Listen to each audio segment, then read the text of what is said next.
మత్తయి సువార్త 3వ అధ్యాయం, మత్తయి సువార్త 3వ అధ్యాయం 13వ వచనం నుండి, ఆ సమయమున యోహాను చేత బాప్తిసం పొందుటకు యేసు గలిలయ నుండి యొర్దాను దగ్గరున్న అతని యొద్దకు వచ్చెను. అతడు యోహాను, నేను నీ చేత బాప్తిసం పొందవలసిన వాడినై ఉండగా నీవు నా యొద్దకు వచ్చుచున్నావా? ఇదాన్ చేయండి. మీరు జాగ్రత్తగా చూడగలిగితే మనం గత కొన్ని వారాలుగా చూస్తున్న ఇమేజెస్ మీరు అబ్జర్వ్ చేయండి. ఇది ఆన్ చేద్దాం. అవుతుందా? ప్రాబ్లం ఉందా? అవుతుందా? మీరు చూడండి, పైనున్న సందర్భాలు ఏంటో మనకు తెలుసు. అనేక మంది యేసుక్రీస్తు వారి కన్నా ముందుగా యోహాను దగ్గరకు వచ్చారు. గతించిన తరగతిలో మీకు గుర్తుందో లేదో, వచ్చిన గుంపులో ఎవరెవరు ఉన్నారయ్యా అంటే పరిసయ్యులు, సద్దుకయ్యులు. వచ్చిన వారిని మీరు అబ్జర్వ్ చేస్తే వాళ్ళ నిష్ట కలిగిన జీవితం, చెప్పేవాడిని కూడా వాళ్ళు ఏమంటారంటే నువ్వు మాకు చెప్పొచ్చావా అంటారు. వాళ్ళు అంటే స్వనీతి సంబంధులు. ఎవరు? పరిసయ్యులు, సద్దుకయ్యులు. వాళ్ళిట్టివారు మనకు తెలుసు. వారిని అందరూ గౌరవించాలి కానీ వారెవరిని గౌరవించరు. మరలా ఇంకెలాంటి వారో మనకు తెలుసు. వాళ్ళ దృష్టిలో వారే నీతిమంతులు, సొసైటీలో ఎవరు నీతిమంతులు కారు. అలాంటి గుంపులు కూడా యోహాను దగ్గరకు వచ్చి నిలబడినప్పుడు ఆయన వాగ్దాటికి, ఆయన గద్దింపుకి, ఆయన వాక్యానికి, ఆ ఖడ్గానికి ఎవడు ఎదురు చెప్పలేక మౌనంగా ఉండిపోయి తలల కిందకి దించుకున్నారు. మీరు ఆ పాయింట్ మీరు అబ్జర్వ్ చేయండి. ఎప్పుడైతే యోహాను గారిని అలాంటి వైఖరిలో, అలాంటి వాగ్దాడుతో పరిసయ్యులు సద్దుకయ్యులు కూడా ఏమి అనలేక నివ్వెరపోయారు.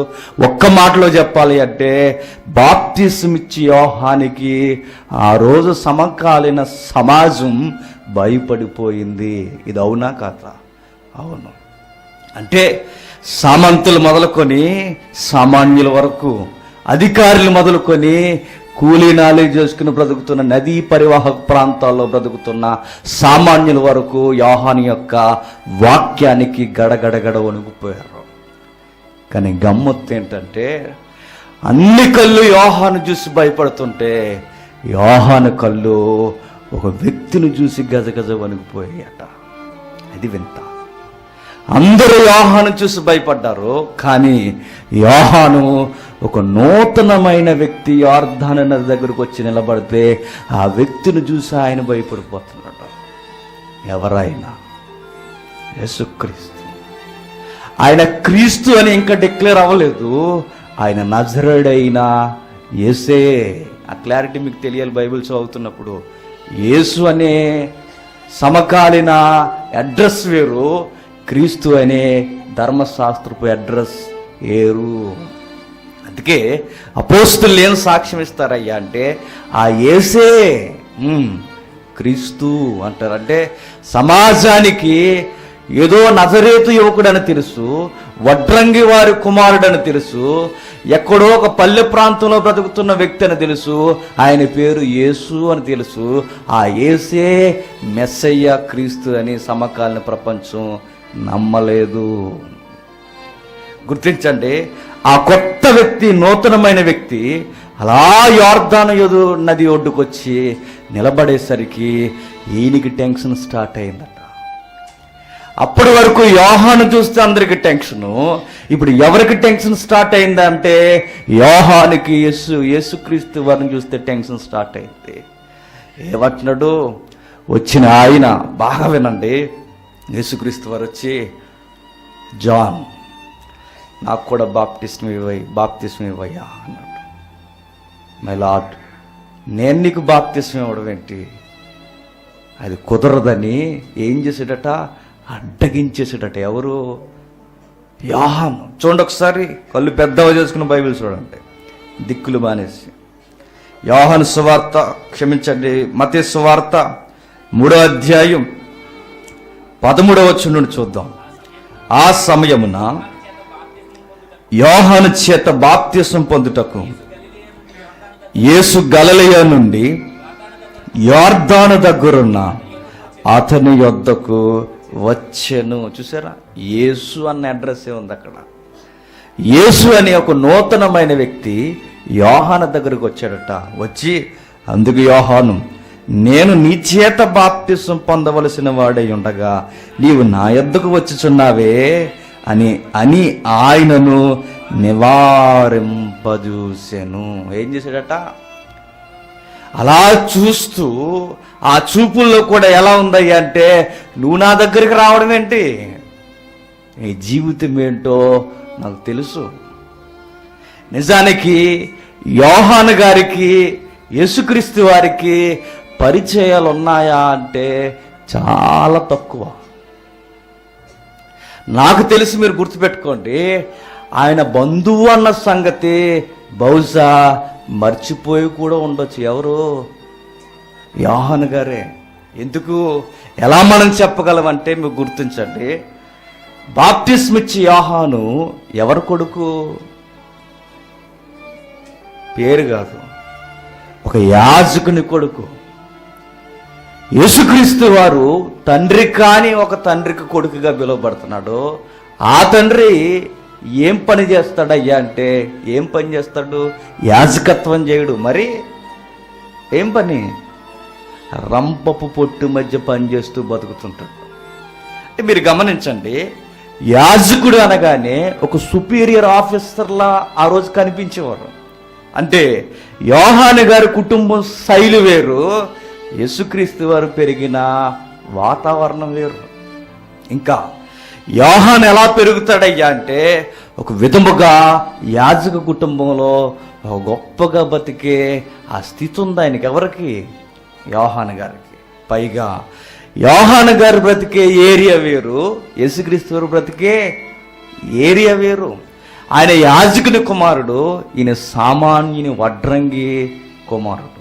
ఇంకా మీరు గమనించగలిగితే ఆయన ఎక్కడ పెరిగారయ్యా అంటే, ఎప్పుడో చిన్నప్పుడు వాళ్ళ తల్లులు ఇద్దరు మాట్లాడుకుంటున్నప్పుడు 6 నెలల ముందు పుట్టిన యోహానుతో, ఆ తర్వాత నెలల్లో ఉన్నప్పుడు ఎప్పుడైనా వాళ్ళు మీట్ అయితే అప్పుడే ఆడుకుని ఉండాలి తప్ప ఇంకెప్పుడు వాళ్ళిద్దరు కలిసే అవకాశం లేదేమో. చూడండి ఒకసారి, మీకు అర్థమవుతుందో లేదో మాట. వాళ్ళిద్దరూ చిన్న పిల్లలుగా ఉన్నప్పుడు ఆ తల్లులిద్దరూ ఎప్పుడైనా పలకరించుకుని ఉంటే, ఒకవేళ కలిసి ఉంటే మాట్లాడుండాలి. అనతి కాలంలోనే బహుశా ఈయనకి 30 ఏళ్ళు వచ్చేసరికి ఆ తల్లిదండ్రులు ఉన్నారో లేదో కూడా బైబిల్ చెప్పట్లేదు. మరి మిగిలిన జీవితం అంతా యోహాను ఎక్కడ గడిపాడయ్యా అంటే, బైబిల్లో స్పష్టమైన వచనం ఉంది. ఆయన 30 ఏళ్ళు వచ్చేంత వరకు, లేదా ఆయన బోధన ప్రచురించేంత వరకు, లేదా ఆయన బాప్తిసం స్టార్ట్ చేసేంత వరకు ఆయన ఎక్కడ పెరిగాడయ్యా అంటే, ఒక భయంకరమైన అరణ్యంలో పెరిగాడు. అంటే యేసుక్రీస్తు వారికి ఈయనకి కలిసే అవకాశాలు తక్కువ.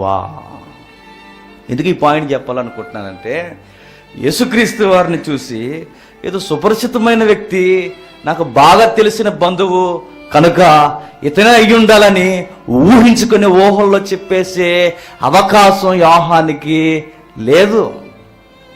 నేషనల్ జియోగ్రఫిక్ ఛానల్ అని ఒక ఛానల్ ఉంది, మీకు గుర్తుందో లేదో, అందులో ఒక ప్రోగ్రాం వచ్చేది 2014-13 ఆ టైంలో, కిల్లింగ్ జీసస్ అని.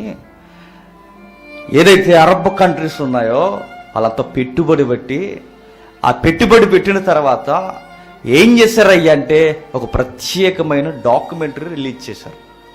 ఆ డాక్యుమెంటరీలో ఉన్న ఆన్సర్ ఏంటంటే, యేసుక్రీస్తు అనే వ్యక్తట కల్పింపబడిన వ్యక్తట. ఈరోజు వాగుతున్నారు కదా తాటాకు చప్పుళ్ళు మన తెలుగు రాష్ట్రాల్లో. ఈ వాగుడు ఎక్కడది కాదు, అరువు తెచ్చుకున్నది. ఎక్కడి నుండి? ఎక్కడో ఆ మిడిల్ ఆసియాలో ఉన్న అరువు తెచ్చుకున్నది. ఈ గోస ఎప్పటి నుంచి లేదు, ఎప్పటి నుంచో ఉంది. ఏమని తీశారంటే, మీరు ఎప్పటికీ చూడండి, killing Jesus national geographic channel open చేయండి, మీకు అందులో క్లియర్ కట్గా విస్తారమైన డాక్యుమెంటరీ, సుమారు 3 గంటల డాక్యుమెంటరీ వాళ్ళు తీశారు. ఏం తీశారయ్యా అంటే, మీరు గుర్తుపెట్టుకోండి, యోహాన్నట యేసుక్రీస్తు వారే కల్పించేశాడట. క్షమించండి, యేసుక్రీస్తు వారిని యోహానే కల్పించేశాడట. ఎట్లా కల్పించేశాడంటే, ఇదిగో మన గూర్చి ముందుగా ప్రవచనాలు ఉన్నాయని పబ్లిక్ నమ్ముతుంది. నేను ఎలాగూ ప్రాపర్టీ కింద పరిచయం అయిపోయాను కదా, నన్ను ఎలాగూ ప్రవక్త కింద నమ్మేస్తున్నారు కదా, నువ్వేం చేస్తావంటే ప్రజలందరూ 400 సంవత్సరాల నుంచి ఆధ్యాత్మిక జీవితంలో దిగజారిపోయారు. నాతో విప్లవం ఎలాగా స్టార్ట్ అయింది కనుక, ఎలాగూ మెస్సయ్య కొరకు ఎదురు చూస్తున్నారు కనుక, ఆ మెస్సయ్య ఎవరో అని నేను చెప్పట్లేదు, ఆ మెస్సయ్య నువ్వే అయి ఉండాలి. ఆలోచించుకో, ఎందుకన్నా మంచిది. ఒకసారి నువ్వు ఆలోచించు. కానీ యోహాను గారు యేసుక్రీస్తు వారిని మోటివేషన్ చేసేస్తే అప్పుడు యేసుక్రీస్తు వారికి అనిపించిందంట, అవునంటావా అని. అది కిల్లింగ్ జీసస్. అంటే ఏం నేర్పిస్తారయ్యా డాక్యుమెంటరీలు అంటే, యేసుక్రీస్తు అనే ఒక రోల్ని యోహాని క్రియేట్ చేశాడు.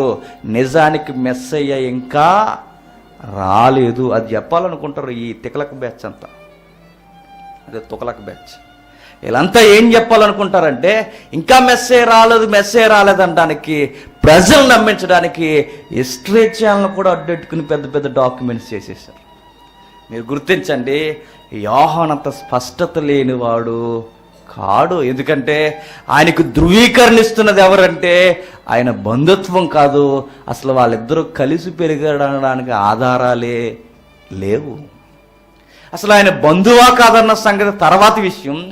యోహానికి ఆ సీన్ ఎలా డిక్లేర్ అయిందయ్యా అంటే, యోహాను ఈయన క్రీస్తు అని డిక్లేర్ చేయలేదట, మరెవరు కన్ఫర్మ్ చేశారు?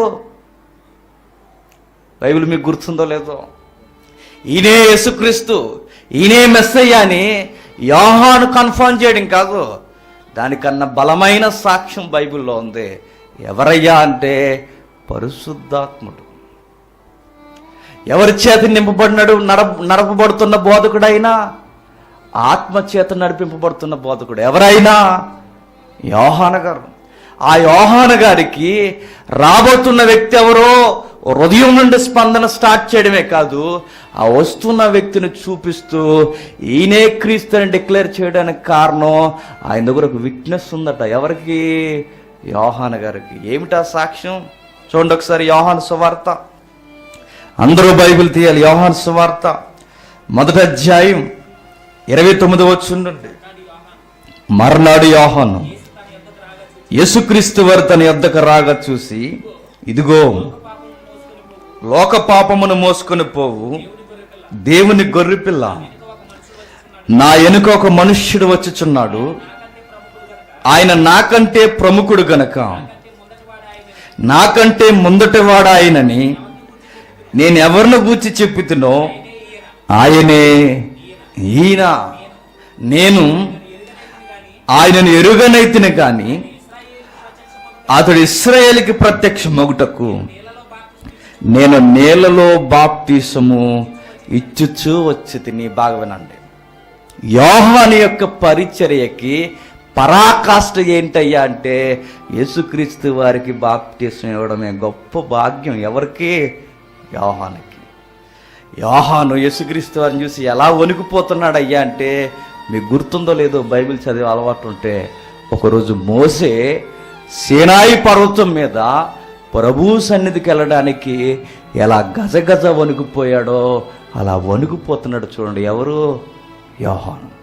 మోసే గొప్ప ప్రాఫిట్ అవ్వచ్చు, యోహాను గొప్ప ప్రవక్త అవ్వచ్చు, కానీ దేవుని సన్నిధిలో తమ్మును తాము నిలబెట్టుకోవడానికి అదిరిపోతారు, భయపడిపోతారు. చూడండి, ఆ రోజు మోసే ఎలా అయితే భయపడిపోతున్నాడో, దేవా నీ సన్నిధికి నేను రాలేకపోతున్నాను, కూర్చుండిపోయి మాట్లాడాడో, ఎలా మాట్లాడాడో మనకు తెలియదు, కానీ ఆ స్వరాన్ని వినడానికి కూడా ఆ రోజు భయపడిపోయాడు మోసే.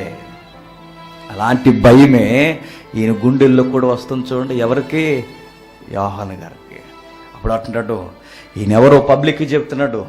ఒకవైపు యేసుక్రీస్తు వారు ఉన్నాడు, మరొక వైపు పబ్లిక్ ఉన్నారు. పబ్లిక్ అంతా చూస్తున్నప్పుడు, సమాజం అంతా చూస్తున్నప్పుడు ఎలుగెత్తి సాక్ష్యం ఇస్తున్నాడు. ఏమన్నా తెలుసా? ఈయన నేను ఎరుగను, ఆయన ఎవరో కూడా నాకు తెలియదు. ఆయన ఎవరో అంటే ఈ వస్తున్న ఆయన ఎవరో కాదు, ఆ క్రీస్తు ఎవరన్న సంగతి కూడా సమాజంలోనే నాకన్నా తర్వాత ఆయనకన్నా ముందు నేను వచ్చాను, నా తర్వాత ఆయన రాబోతున్నాడు అన్న సంగతి నాకు తెలియదు. ఆయన నాకన్నా ముందున్నవాడే, ఈ భౌగోళికంగా కాకపోయినా, కానీ ఆయన భూమి మీదకి వచ్చాడన్న సంగతి, ఈయన అన్న సంగతి నిజానికి నాకు తెలియదు. ఆయనని కన్ఫర్మ్ చేయడానికి నాకు ఆధారం ఏంటంటే, దేవుడు నాకు ఒక మాట చెప్పాడు అన్నాడు. ఎక్కడ చెప్పాడో, ఎక్కడ విన్నాడో, ఆ అరణ్యంలో, ఆ ధ్యానంలో ఉన్నప్పుడు, ఆ పరదేశిగా ఆయన ఒంటరిగా తిరుగుతున్నప్పుడు ఏ రోజు ఆయనకి దర్శనం వచ్చిందో, దేవుడితో ఏ రోజు ఆ యోహాను మాట్లాడాడో మనకు బైబిల్లో ఆధారం లేదు, కానీ యోహాను మాటే మనకి ఆధారము. ఏమని మాట్లాడుతున్నాడట, ఆయన ఎవరో నాకు తెలీదు, అయితే నా దగ్గర ఒక రుజువు ఉంది. ఏమిటా రుజువు అంటే, నేను బాప్తిసం ఇస్తున్నప్పుడు దేవుడు నాతో చెప్పిన మాట, 1000 మంది నీ దగ్గరికి బాప్తిసం తీసుకోవడానికి వస్తారు యోహాను. వస్తున్నప్పుడు మెస్సేయ కొరకు ఎదురు చూస్తున్న ఈ ప్రపంచానికి ఆ రోజు మెస్సేయ కూడా నీ దగ్గరికి వస్తాడు. ఆయన నీ దగ్గరకు వచ్చినప్పుడు గుర్తుపెట్టుకో, ఈయనే క్రీస్తు, ఈయనే మెస్సయ్య అని నువ్వు పైలట్గా, విట్నెస్గా ఉండడానికి నీకు ఒక విట్నెస్ ఇస్తున్నాను. నువ్వు పైలట్ కదా, ఆ రాబోతున్న రాజుకి నువ్వు ఎదురుగా కనబడుతున్న వార్తాహరుడు కదా, నీకు చెప్తున్నా. ఈయనే అనడానికి నీకు గుర్తు ఏంటంటే, యోహాను అనేక మంది వచ్చి బాప్తిసం తీసుకుంటారు, ఆయన కూడా బాప్తిసం తీసుకోవడానికి వస్తాడు. నీ గుర్తు ఏంటంటే, ఆత్మ పామురం వలె ఎవరి మీదకైతే దిగుతుందో ఆయనే మెస్సయ్య అని గుర్తుపెట్టుకో యోహానని దేవుడు ఎప్పుడో చెప్పాడట. ఎవరికి? యోహానికి. అదే నా సాక్ష్యం అంటున్నాడు ఆయన. ఎవరు? యోహాను గారు. చదవండి వచ్చును. మరి యోహాను సాక్ష్యం ఇచ్చుచు, ఆత్మ పావురు వలె ఆకాశం నుండి దిగివచ్చుడు చూసి తిని, ఆత్మ ఆయన మీద నిలిచెను. నేను ఆయన ఎరుగనైతిని గాని నేలలో బాప్తిసమిచ్చుటకు నన్ను పంపినవాడు ఎవని మీద ఆత్మ దిగివచ్చి నిలుచుట చూసితువో ఆయనే పరిశుద్ధాత్మలో బాప్తిసమిచ్చేవాడని నాతో చెప్పాను. ఈయనే దేవుని కుమారుడని నేను తెలుసుకొని సాక్ష్యమిచ్చి తిని. చూసారా, ఈయనే యేసుక్రీస్తు అన్నాను. నాకు కన్ఫర్మ్ ఏంటంటే, ఆత్మ ఆయన మీదకి దిగితే ఆయనే క్రీస్తని నువ్వు ఆ రోజు సాక్ష్యం చెప్పాలి యోహానని. ఆయన పంపిన ఎవరైతే ఉన్నారో దేవుడు యోహానికి చెప్పాడట. చాలామంది కల్పించేసాడు యోహాను యేసు అనే వ్యక్తిని క్రీస్తుగా అంటున్నారు. నిజానికి ఆ కామెంట్ చేసేటప్పుడు కొంచెం జాగ్రత్తగా ఆలోచిస్తే బాగుంటుందేమో. ఎందుకో చెప్పనా, పబ్లిక్ ఏమని అడుగుతుందంటే, నువ్వేనా క్రీస్తువి అని అడుగుతున్నారు లేదా? నువ్వేనా మెస్సయ్యవే అని అడుగుతున్నారు. నిజానికి మెస్సయ్య నేనే అంటే ఎవరికి ఫేమ్ ఎక్కువ వస్తుంది? యోహానికి వస్తుంది. నిజముగా యోహానికి ఇలా ఎవరో వ్యక్తిని కల్పించేసి సొసైటీని మోసం చేసేద్దామన్న బుద్ధే యోహానుకుంటే, అలాంటి మోసపు బుద్ధే ఉంటే ఆ ఫేమ్ పట్టుకెళ్ళి ఎవరికో పక్కోడికి ఎందుకు ఇస్తాడో తానే తగిలించుకుంటాడు కదా. మీకు అర్థమవుతుందా లేదా? పక్కవారిని హైలైట్ చేయాల్సిన అవసరం ఎందుకుంటుంది అలాంటి కుళ్ళి బుద్ధి అనుకుంటే. నిజానికి ఆయనకి ఆ బుద్ధి లేదు కనుకే యథార్థంగా ఒప్పుకుంటున్నాడు. నిజానికి ఆయన క్రీస్తు అని చెప్పుకుంటే ఆయన శిష్యుల్లో ఎవరో ఒకరిని నువ్వు ఏలియాగా ప్రత్యక్షం అయిపో నా ముందు పైలట్గా, నేను మెస్సయ్యగా పరిచయం అయిపోతాను అనుకుంటే ఎవరికి మేలు అది చెప్పండి? యోహానికే మేలు. కానీ యోహాను మోసం చేయట్లేదు. చూడండి, మోసం చేయట్లేదు అన్నానికి గుర్తేంటయ్యా అంటే, యేసుక్రీస్తు వారిని తలెత్తి చూడడానికి కూడా సరిపోలేని మాటలు ఆయన మాట్లాడుతున్నాడు. నేను చెప్పులు మోసుకుంటే చాలా.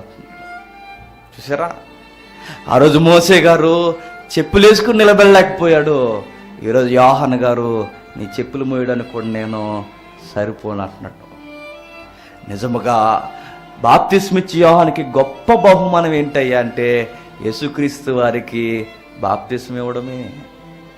మధ్య బైబిల్ క్రిటిక్స్ ఒక క్వశ్చన్ అడుగుతున్నారు. ఏమనంటే, యేసుక్రీస్తు వారు బాప్తిసం తీసుకోవడం దేనికి అని. అది ఇప్పుడైనా ఆలోచిద్దాం. ఆయన ఎందుకు బాప్తిసం తీసుకోవాలంటే ఆయన చాలా చక్కగా ఆన్సర్ చేశాడు. ఏమని?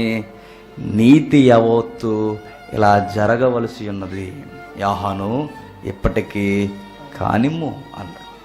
అంటే నేను ఎందుకు బాప్తిసం తీసుకుంటున్నానంటే నీతి యావత్తు ఇలా జరగాలి.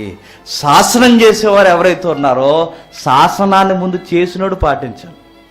మీకు అర్థమవుతుందా లేదా? ఎవరైతే రూల్స్ పెట్టారో ఆ రూల్స్ పెట్టిన వాడు రూల్ పాటించాలి. నేను పాటించిన మీరు పాటించండి అంటే ఏమవుతారయ్యంటే వాళ్ళు కూడా పరిసయ్యులు, శాస్త్రులే అవుతారు.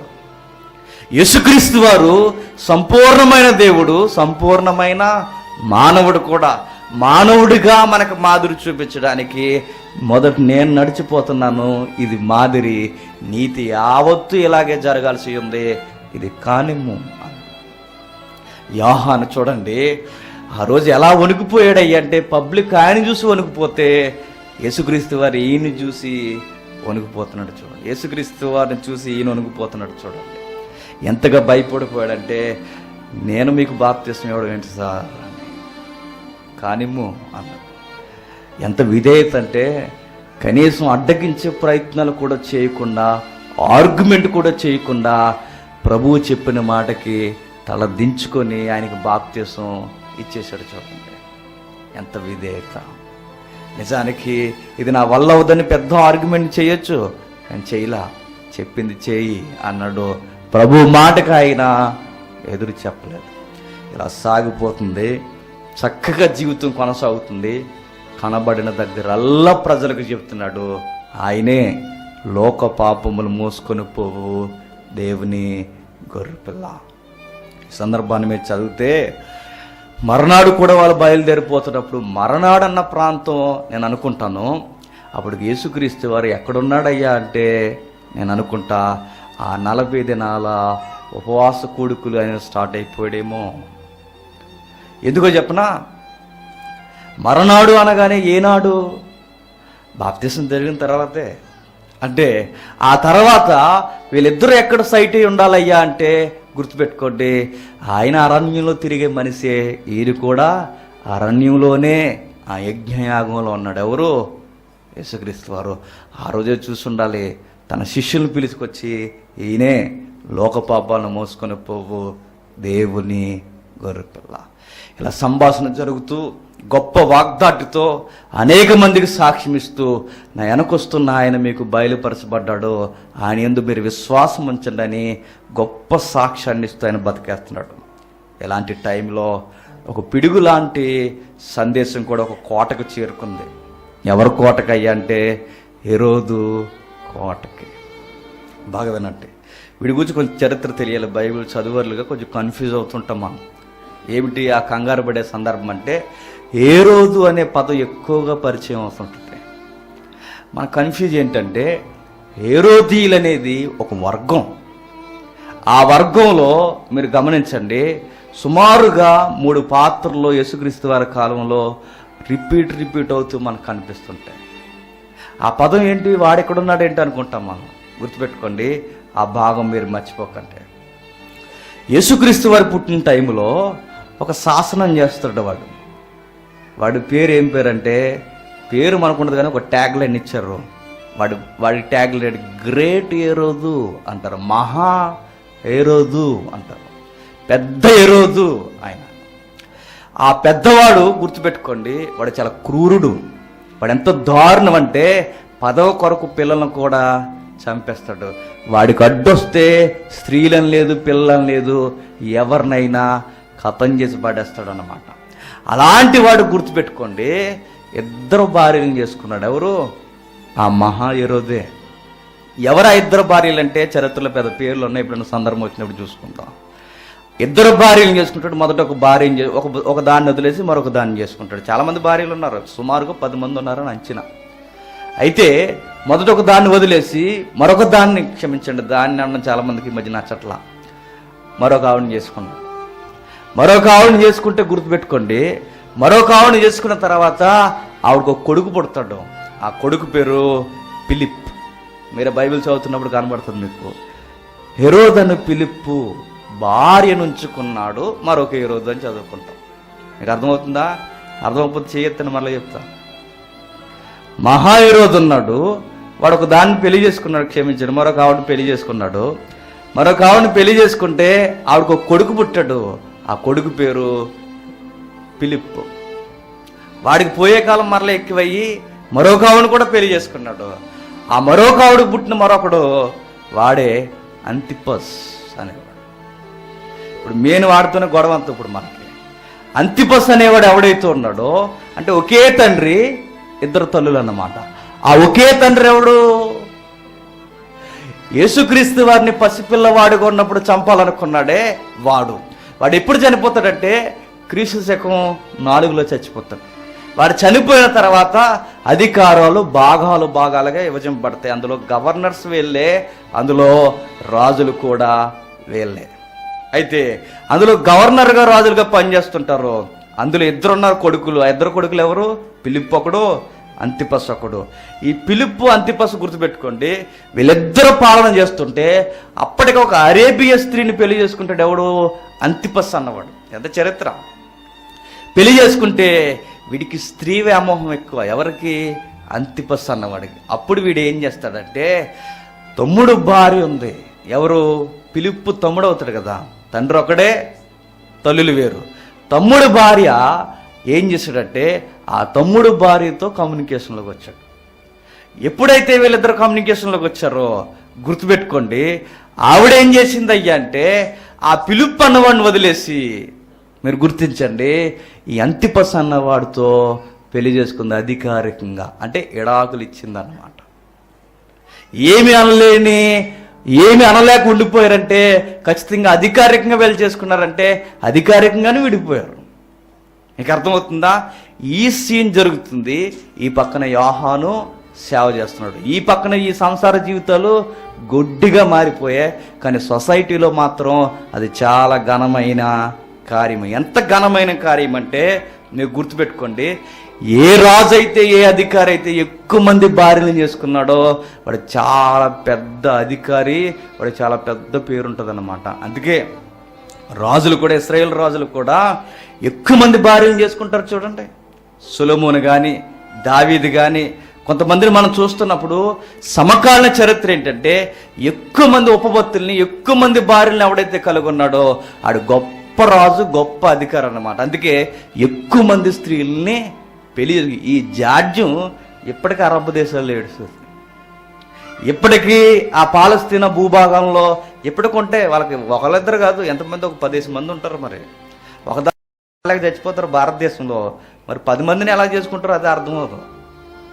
చెప్పకూడదు కానీ కొన్ని విషయాలు ఉన్నాయి. ఎప్పుడన్నా జనరల్గా యూత్ మీటింగ్ మనం జస్ట్ లైవ్ లేకుండా మాట్లాడుకున్నప్పుడు మాట్లాడుకుందాం. ఇలా జరుగుతుంది కాపురాల్లో. ఇప్పటికీ మీరు చూడండి, అధికారాలు అనగానే ఇప్పటికి మీరు ఫర్ ఎగ్జాంపుల్ ఏదైతే సెలబ్రిటీస్ అని మనం చెప్పుకుంటున్నామో ఆ సెలబ్రిటీలనే తీసుకోండి, వాళ్ళకి ఒక్కొక్క పెళ్ళి అవ్వదు. మరి 2 ఏసి 3 ఏసి చేసుకున్న దాన్ని గాలి కుదిలేసి మరొక ఆవిడతో తిరుగుతూ ఎలా తిరుగుతారయ్యా అంటే ఇది పెద్ద సెలబ్రిటీ లైఫ్. అంటే ఆ రోజు ఎలా అయితే అధికారులు ఉన్నారో, ఆ రోజు సెలబ్రిటీలు ఎలా అయితే ఉన్నారో, ఈ రోజుకి ఏ రోజుకైనా ఈ సెలబ్రిటీలు బతుకులు ఇలానే ఉంటాయి. పేరుకి మాత్రం వాళ్ళ దగ్గర డబ్బు ఉంది, వాళ్ళ దగ్గర అధికారం ఉంది, వాళ్ళ దగ్గర పేరు ప్రఖ్యాతులు ఉన్నాయి, అన్నీ ఉన్నాయి. కానీ వాళ్ళ దగ్గర ఇంకొక జాడ్యం ఏంటంటే విలువలు లేని బతుకులు ఉన్నాయి. కానీ ఆ విలువలు తీసేయడం కూడా సమాజానికి ఏ కార్యము? గొప్ప కార్యము. ఈరోజు కాదు చెప్పండి, ఈ రోజుకి బాలీవుడ్ కానీ, హాలీవుడ్ కానీ, టాలీవుడ్ కానీ, కోలీవుడ్ కానీ ఈ దరిద్రపుడ్లన్నీ చూడండి ఏం చేస్తాయి అంటే మీరు చూడండి, 4, 3, 5 చేసుకుంటారు. చేసుకోవడం అది సెలబ్రిటీ లైఫ్. సమాజానికి కూడా ఒక ఆన్సర్ ఏంటంటే సెలబ్రిటీ అంటే ఆ మాత్రం అంటారు.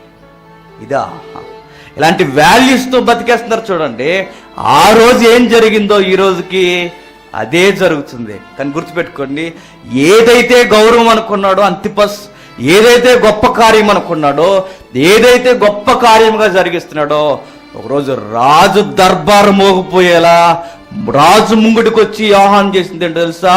తప్పు చేస్తున్నావు అన్నాడు. రాజు దర్బార్ అంతా నిశ్శబ్దం అయిపోయింది. సమాజానికి ఆయన పెళ్లిళ్ళు చేసుకోవడం గొప్ప కార్యం, అతను ఏదంటే అదే. కానీ గుర్తుపెట్టుకోండి, అతడు చేసిన తప్పు అన్న సంగతి బహిరంగముగా ఆ రాజు దర్బార్లో ముఖం మీద ఏలిపెట్టి చెప్పాడు, నువ్వు తప్పు చేశావు అని. ఆ రోజు రాజు దర్బార్ అంతా మౌనం అయిపోయింది.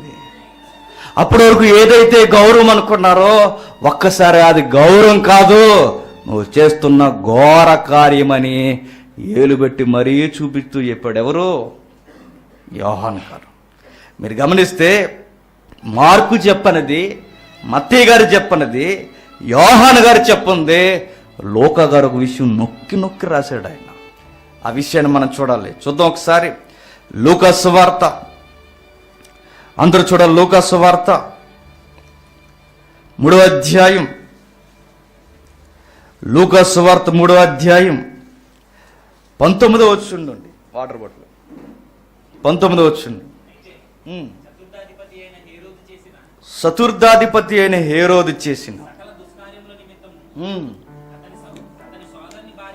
అతని సోదరి భార్య అయిన హేరోదియ నిమిత్తము యోహాను అతన్ని గద్దించినందుకు అది వరకు తను చేసినవన్నీ చాలవన్నట్టు అతడు యోహాను చెరసాల్లో వేయించెను. ప్రజలందరూ బాప్తిస్మ పొందినప్పుడు యేసు కూడా బాప్తిస్మ పొంది. బాగానండి, అక్కడ ఒక మాట మీరు గమనిస్తున్నారు లేదు? 19వ అధ్యాయం. అయితే చతుర్థాధిపతి అయిన హేరోదు చేసిన సకల దుష్కార్యములు నిమిత్తము అన్న పదం ఉంది చూడండి. అంటే ఆ రోజు గద్దించింది కేవలం అక్రమ సంబంధాన్ని కూర్చే కాదట, మరి ఈ నక్కలు చేస్తున్న పనులన్నీ గద్దించాడు. ఎవరు? యోహాను గారు. యేసుక్రీస్తు వారిని అతగాడిని దేంతో పోల్చాడు? నక్క అన్నాడు. జిత్తులు మారి నక్క అని మనం వింటాం. ఆ వీడియో ఉందా? మీరు జాగ్రత్తగా చూడండి. వీళ్ళకి జస్ట్ అలా చూడండి. నక్కేసే అసలు ఎట్లా ఉంటాయంటే అదంత బాగా నటిస్తుందంటే నిజంగా మనమే మోసపోతామట. నక్కలకు కూడా ఆశకు రావట్లు ఇస్తే ఎవరికి ఆశకు రావట్లు రాదు తెలుసా? అంత బాగా నటిస్తే. యేసుక్రీస్తు వారిని ఎందుకు వాడిని నక్కతో పోల్చాడంటే వాడు జిత్తులు మారి నక్క. ఎవడు? హేరోదు. ఎంత జిత్తులు మారంటే వాడు తమ్ముడు భార్యనో లేదా సహోదరుడు భార్యనో లాక్కోవడమే కాదు, వాడు సకల దుష్కార్యములు చేస్తున్నాడట. సకల దుష్కార్యములు అంటే ప్రతి విషయంలో వాడు తప్పుడుగా వెళ్ళిపోతున్న అధికారాన్ని అడ్డు పెట్టుకుని ఇష్టానుసారంగా బతుకుతున్నాడట. ఆ రోజు రాజు దర్బార్లో జరిగింది ఏంటంటే ఒక్క పాయింట్ అయిన రేట్ చేయలేదట. ఈ పాయింట్లో నువ్వు తప్పు చేస్తున్నావు, అది తప్పు చేస్తున్నావు, ఇది తప్పు చేస్తున్నావు, ప్రతి విషయంలో నువ్వు తప్పు చేస్తున్నావని ఆ రోజు ఎలుగెత్తి మాట్లాడాడు. ఎవరు? యోహాను గారు. ప్రతి కారణం నీ మీద మోపబడుతుందని ఆయన చివర్లు అన్నాడు, మధ్యలో మనకు తెలియదు. కానీ నువ్వు అంతకన్నా ఘోరమైన కార్యం చేసింది ఏంటంటే నీ తమ్ముడి యొక్క భార్యను నువ్వు పెళ్లి చేసుకున్నావు. ఉంచుకున్నావు అని లేదు, ఏముంది? పెళ్లి చేసుకున్నావు. నువ్వు పెళ్లి చేసుకుని తప్పు చేసావు అంటే గుర్తుపెట్టుకోండి, ఆర్థిక పరమైన నేరాలు చేశాడు, సామాజికమైన నేరాలు చేశాడు, ఎన్నో అడ్డగోళ్ళు పనులు చేశాడు. వీటన్నిటికన్నా ఘోరమైన కార్యం ఏంటంటే నీ అక్రమ వివాహం అన్న. నీ అక్రమ వివాహం ఎంత దారుణం అంటే గుర్తుపెట్టుకో, ఇది దేవుని దృష్టికి కలంకమైనది అన్నాడు. నేను అనుకుంటాను ఆ రోజు ఆర్థిక నేరాల కోసం మాట్లాడుంటాడు, ఆ రోజు అనేక సామాజిక స్పృహ కొరకు మాట్లాడుంటాడు, నువ్వు ఎలా గద్దెనెక్కావో, నువ్వు ప్రజల్ని ఎలా తొక్కుతున్నావో అన్నీ ఆయన మాట్లాడుంటాడు. ఇవన్నీ ఎగిరిపోయాయి. కానీ ఒకడు మాత్రం గుర్తుండిపోయింది వాళ్ళకి. ఏంటది? మా పెళ్లి కోసం నువ్వు మాట్లాడతావా అని. చూసారా? అన్ని విషయాలు పక్కకు పెట్టేశారు, ఒక్క కార్యం మాత్రం గుర్తుండిపోయింది, మా వివాహం కొరకు మాట్లాడతావా అని. మీరు అది కనబడుతుందో లేదో? ఆ నక్కతో పోలిసిన సందర్భం చూడండి, ఎంతగా నటిస్తుందంటే యోహాను మీద గౌరవం ఉందట, దేవుని మాటల మీద ఆసక్తి ఉందట, అన్నీ బాగా ఉన్నట్టు నటిస్తున్నాడట. కొంచెం ఆఫ్ చేయి పాజులో. అన్నీ బాగా ఉన్నట్టు నటిస్తున్నాడట.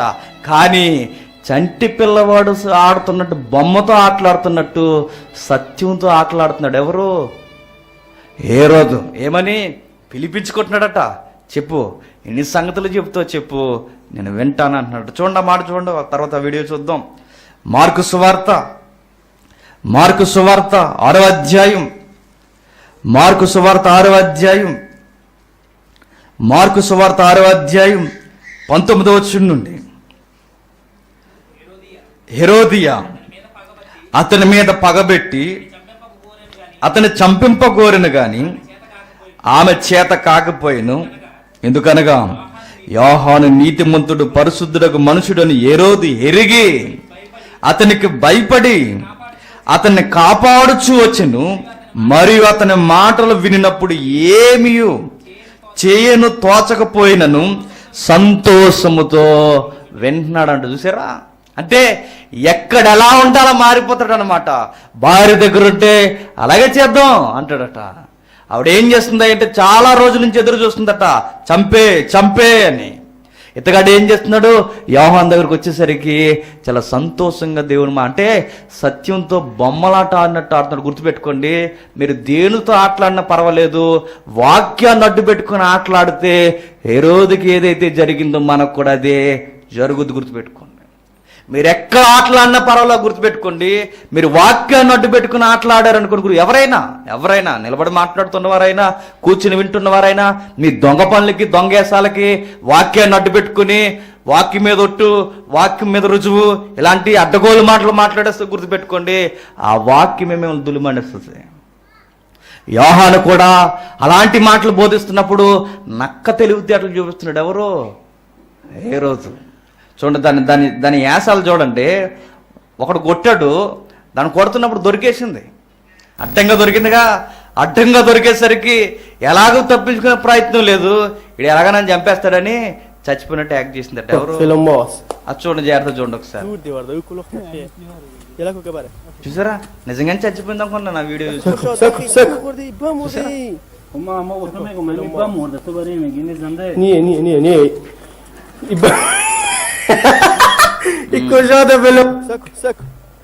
చూసారా. అప్పటి వరకు చచ్చిన శమలా యాక్ట్ చేసింది, ఒక్కసారిగా మంచి పొజిషన్ తిప్పాడు.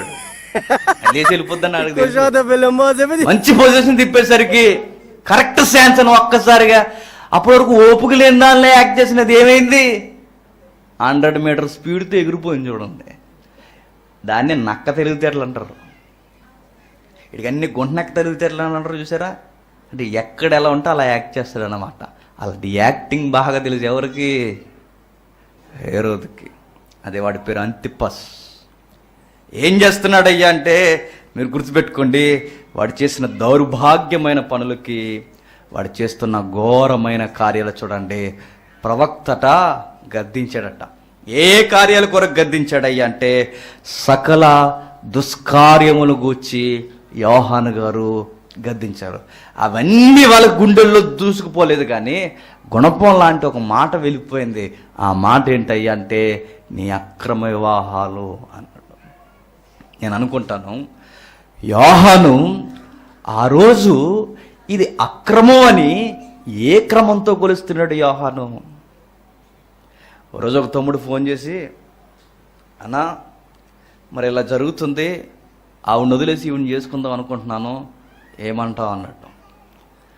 ఎప్పుడు వివాహం జరిగిందంటే ఎప్పుడో జరిగిందన్న వదిలేద్దాం అనుకుంటున్నాను అన్నాడు. మరలా ఆడు చెప్పే సూత్ ఏంటంటే గుర్తుపెట్టుకోండి, జాగ్రత్త, ఈ మధ్య ఈ చాప కింద నీరులో పాక్కుంటూ వచ్చేసి కాపురాలనే పాడు చేసే సందేశాలు సమాజంలో ఉండిపోయాయి.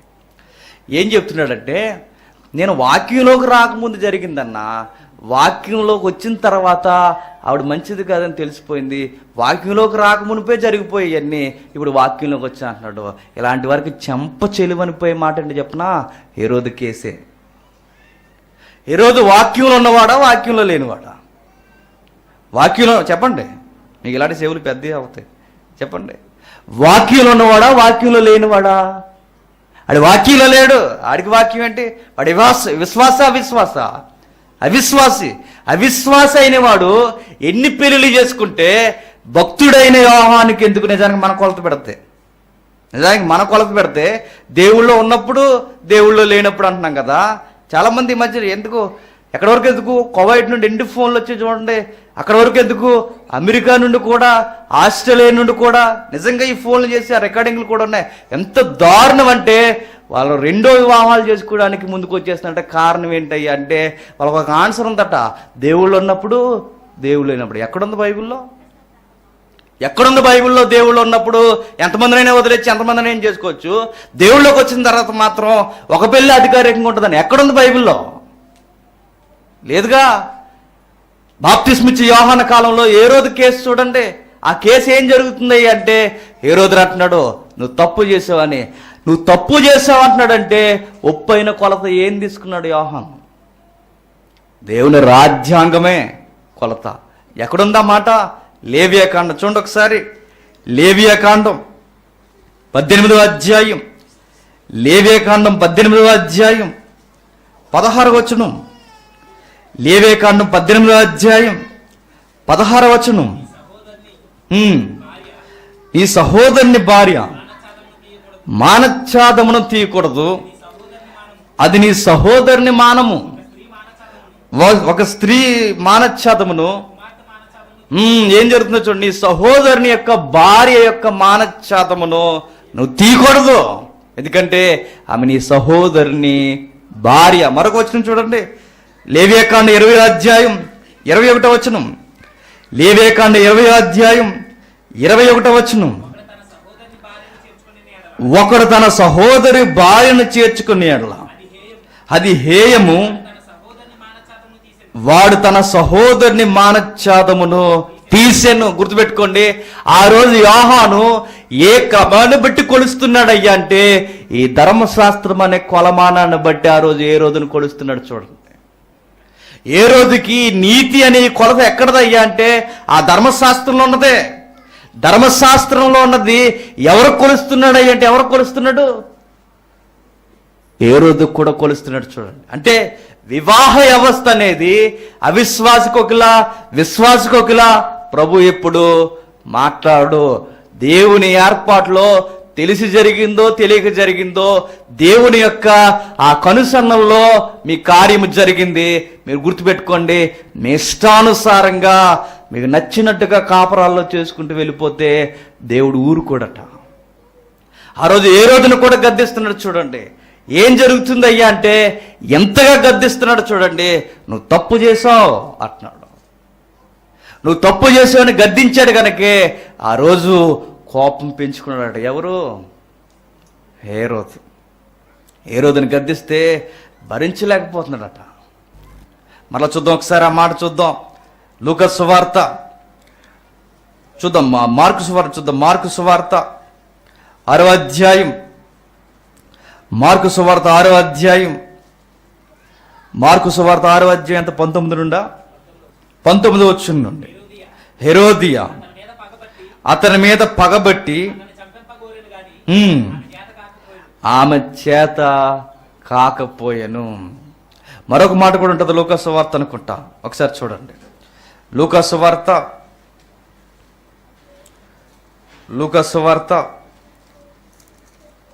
3వ అధ్యాయం, లూకా సువార్త 3వ అధ్యాయం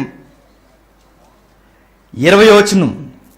అది వరకు తను చేసినవన్నీ చాలవన్నట్టు అతడు యోహాను చెరసాలలో వేయించెను. చూసారా ఏం జరుగుతుందయ్యా అంటే మీరు గుర్తుపెట్టుకోండి, సకల దుష్కార్యములు గూర్చి ఆయన గద్దిస్తే ఏ కార్యము గుర్తుండిపోయిందట? ఏ కార్యము?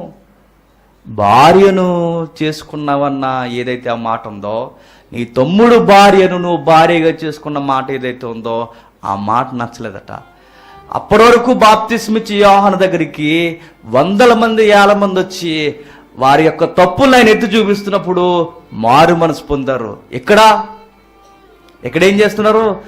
మా తప్పులే ఎత్తుతావా, నువ్వు మాకు నచ్చలేదు, నీ సంగతి చూస్తావని డిసైడ్ అయిపోయారట. అంటే ఎలాంటి మనుషులంటే కొందరు ఎట్లా ఉంటారంటే వారు తప్పులెత్తి మనం మాట్లాడితే అవసరమైతే ఆ బోధకుని కూడా చంపేస్తారు. గుర్తుపెట్టుకోండి, వాళ్ళకి నచ్చినన్ని మాటలు మాట్లాడితే పర్వాలేదు, ఆయనకు చూసి క్రియలు చేస్తే పర్వాలేదు, ఆయనకి ఏ విధమైన కార్యాల గురించి మాట్లాడినా పర్వాలేదు. నువ్వు పర్సనల్గా ఈ తప్పు చేసావంటే మాత్రం ఈ బోధకుడు మాకు నచ్చలేదు, ఈయన చంపేయాలని డిసైడ్ అవుతారట. ఈరోజు కూడా జరుగుద్ది. అంటే మీరు గుర్తుపెట్టుకోండి, మీరు పర్సనల్స్ మాట్లాడంటే మీ సంగతి చూస్తారు. వారి వ్యక్తిగతమైన జీవితాల గురించి వాక్యంతో మీరు కొలవడం ప్రారంభించండి, మీ సంగతి చూస్తారు. మీ బతుకు ఎలా ఉంటుందో, మిమ్మల్ని ఎలా బ్యాట్ చేయాలో, మిమ్మల్ని ఎలా లేకుండా చేయాలో చాలా ఎత్తుగళ్ళు వేసుకుంటారు. ఇప్పటికే సొసైటీ అట్లానే ఉంది. మీరు గమనించండి, ఆ రోజు జరుగుతున్నది ఏంటయ్యా అంటే ప్రమాదంలో వేసేసాను యోహాన్ని చెరసాల్లో అనుకున్నాడు. నిజానికి ప్రమాదంలో ఉన్నది ఎవరు? హేరోదే. ఈ సందర్భంలో ఒక మాట మనకు అవసరం. సామెతల గ్రంథం 30వ అధ్యాయం, సామెతల గ్రంథం 30వ అధ్యాయం 3వ వచనం.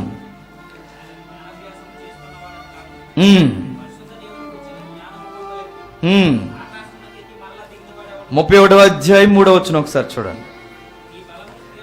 నీ బలమును స్త్రీలకి ఈకుము, రాజులను నశింపజేయు స్త్రీలతో సహవాసము చేయకు అంటున్నాడు. చూడండి, రాజులను నశింపజేసేది ఎవరట? స్త్రీలే. నేను అనుకుంటాను మ్యాక్సిమం ఏ చరిత్ర అయినా రాళ్లపాలైపోవడానికి కారణం ఎవరయ్యా అంటే ఎవరు చెప్పండి? కొందరు దౌర్భాగ్యపు జీవితాలు కలిగిన స్త్రీల వల్లనే. స్త్రీ వలన ఎంత నష్టం జరుగుతుందంటే బెస్ట్ ఎగ్జాంపుల్ దేవుని సంకల్పమే ఏదైనా వనంలో ఏం చేశారు? బూడిద చేసి పడేశారు. రాజుల చరిత్ర కూడా రాళ్లపాలైపోవడానికి కారణం ఏంటంటే ఎవరు? స్త్రీలే. మన రాజమహేంద్రవరం ఉందే, చిత్రాంగి కోట ఉంటుంది చూడండి. వాళ్ళ వంశం లేకుండా పోవడానికి కారణం ఎవరో చెప్పనా? చిత్రాంగి. ఇప్పుడు పెద్ద చిత్రాంగండో అంటారు చూసారా? ఆ సామెత మన ఉభయ గోదావరి జిల్లాలకు ఎందుకు వచ్చింది? ఆ సెలబ్రిటీని బట్టి వచ్చింది. ఎవరు? చిత్రాంగి. కోరుకొండ ఏరియాకి వెళ్ళిపోతుంటే కోరి మార్కెట్ అని ఒక సెంటర్ ఉంటుంది, ఎయిర్పోర్ట్ రూట్కి వెళ్తుంటే. ఒకప్పుడు అవన్నీ పెద్ద పెద్ద మెట్లు అన్నమాట అవి ఆ రాజుల పాలనలో. ఇప్పుడు ఎలాంటిదంటే సేమ్ మీరు యోసేపు స్టోరీ ఎలాంటిదో అలాంటి స్టోరీ సేమ్ అలానే చేసింది. తండ్రి ఎలాంటి వయసు ఉన్నవాడితో అక్రమ సంబంధం పెట్టుకుంది. వాడితో వయసు తేడా కనుక వయసు తేడా వచ్చినప్పుడు ఎవరైతే రాజమహేంద్ర ఉన్నాడు కదా, ఆ రాజమహేంద్రకు కొడుకున్నాడు. ఆ కొడుకు ఏం చేశాడయ్యా అంటే అది చాలా నీతి కలిగిన వ్యక్తి, నీతి విలువలు కలిగిన వ్యక్తిగా గుర్తుపెట్టుకునేది. పచ్చి నిజాలు ఇవి. మీరు వెళ్ళి అడిగితే ఆ కోటలు అన్నివే స్టోరీలు మనకి సమాధులు సహా సాక్ష్యాలుగా ఉంటాయి. ఏం జరిగిందయ్యా అంటే ఆ కొడుకుని లైన్లో పెట్టాలని చూసింది. ఎవరు? ఈవిడ. నీ తండ్రికి వయసు అయిపోయింది, నీ మీద నాకు విపరీతమైన ప్రేమ పెరిగిపోయింది, మన ఇద్దరు కొంచెం వయసులో దగ్గరకు ఉన్నవాళ్ళం కదా, మన ఇద్దరం తప్పు చేద్దామంటే నాకు తల్లి లాంటిదానివి, నీతో నేను తప్పు చేయడం ఏంటి అన్నాడు. ఎవరు? ఎవరైతే ఉన్నాడో ఉత్తమ కొడుకు. ఎప్పుడైతే ఈ విషయం బయటకు వచ్చేస్తుంది అనుకున్నది అప్పుడు ఆవిడ ఏం చేసిందంటే, నీ కొడుకు నన్ను ఏం చేశాడు తెలుసా? ఏం చేశాడు అనుకుంటున్నావు? నా మీద అగాత్యం చేయకపోయాడు అనగానే ఈ తింగర్రాజు ఏం చేశాడంటే వెంటనే ఇలా చేశాడా, ఆడు నా కొడుకైనా సరే అని చెప్పి ఆ కోరి సెంటర్ ఏదైతే ఉందో ఆ కోరి గుట్ల మీద తీసుకెళ్ళి కాళ్ళు చేతులు నరికించి కొడుకుని చంపేశాడు. అందుకే రాజమహేంద్రవరంలో వారి యొక్క వంశం లేకుండా పోయింది. ఒకే ఒక కొడుకు. ఆ ఒకే ఒక కొడుకుని ఈ చిత్రాంగి నాటకాలకి ఆ వంశం బలైపోయింది. రాజులు నశింపజేసేది ఎవరట? ఎవరు? స్త్రీలే. అందరూ కదండి, కొందరు గొప్ప స్త్రీలు ఉన్నారు. తల్లి మరి ఉన్నది, రెబెక్కా ఉంది, ఇంకా ఉత్తమ స్త్రీలు చెప్పండి, లేయా ఉంది, తల్లి శారమ్మ ఉన్నారు, ఇంకా పేతురు గారి భార్య ఉంది, ఇంకా దావీదుని కన్నా తల్లి ఉంది, ఇంకా గొప్ప గొప్ప స్త్రీలు ఉన్నారు. సంసోని గారి తల్లి ఉంది, ఇంకా బాప్తిస్మిచ్చి యోహాను కలిగిన తల్లి ఉంది, ఇంకా గొప్ప స్త్రీలు ఉన్నారు బైబిల్లో. వాళ్ళు బైబిల్లోనే కాదు సమాజంలో ఇప్పటికీ గొప్ప స్త్రీలు ఉన్నారు. కానీ ఎక్కువ శాతం వీరు చేసే తప్పటడుగుల వలన సంసారాలే కాదు రాజ్యాలే కుప్పకూలిపోతాయి, నాశనం అయిపోతాయి. ఆ రోజు ఏం జరిగిందయ్యా అంటే వాడు తమ్ముడు భార్య, తమ్ముడని నేను ఎందుకంటున్నా అంటే చరిత్రలో తమ్ముడని మెన్షన్ చేయబడింది, బైబిల్లో సహోదరుడు అని మెన్షన్ చేయబడింది. అయితే తమ్ముడు భార్యను ఎప్పుడైతే ఈవిడు వివాహం చేసుకున్నాడో గుర్తుపెట్టుకోండి, యోహాను బైబిల్తో కొలవడం ప్రారంభించాడు. దేంతో కొలుస్తున్నాడు? బైబిల్తో. సమాజాన్ని ఎప్పటికీ బైబిల్తో కొలిసే యోహాన్లుంటే ఎంత బాగుంటుందో. ఆ రోజు మీరు గుర్తుపెట్టుకోండి, చట్ట ప్రకారం వాళ్ళకి వివాహం జరగడం తప్ప రైటా? నా పాయింట్కి మీరు ఆన్సర్ చెప్పాలి. చట్ట ప్రకారం వాళ్ళు వివాహం చేసుకున్నారు, అది తప్ప రైటా? రైటే, చట్టం దృష్టిలో అది ఏం తప్పు కాదు. చట్ట ప్రకారం వాళ్ళు వివాహం చేసుకున్నారు, చట్ట ప్రకారం చట్టం దృష్టిలో వారు తప్పు చేయలేదు. కానీ యోహాను కొలుస్తున్నాడు, చట్టం దృష్టిలో నువ్వు రైట్ అవ్వచ్చు, దేవుని దృష్టిలో ఇది దుష్కార్యము అన్నట్టు. చట్టం సపోర్ట్ చేయొచ్చేమో కానీ, చట్టం దృష్టిలో మీరు నీతిమంతులుగా కనబడొచ్చేమో కానీ, దేవుని దృష్టిలో మీరు చేసింది ఏంటంటే దుష్కార్యము. నేను అనుకుంటాను ఆ రోజు బైబిల్తో కొలిస్తే ఆ రోజు వాళ్ళు చేసింది తప్పు అని తేలిపోయింది. ఈ రోజుకి ఇలాంటి దుష్కార్యాలు చేస్తున్న వారిని మనం కొలాల్సింది బైబిల్తోనే కొలాలి. చట్టం ఎన్నో చెబుతుంది, లోకంలో సెన్స్ ఎంతో ఉంటుంది, అవన్నీ మనకు అనవసరం.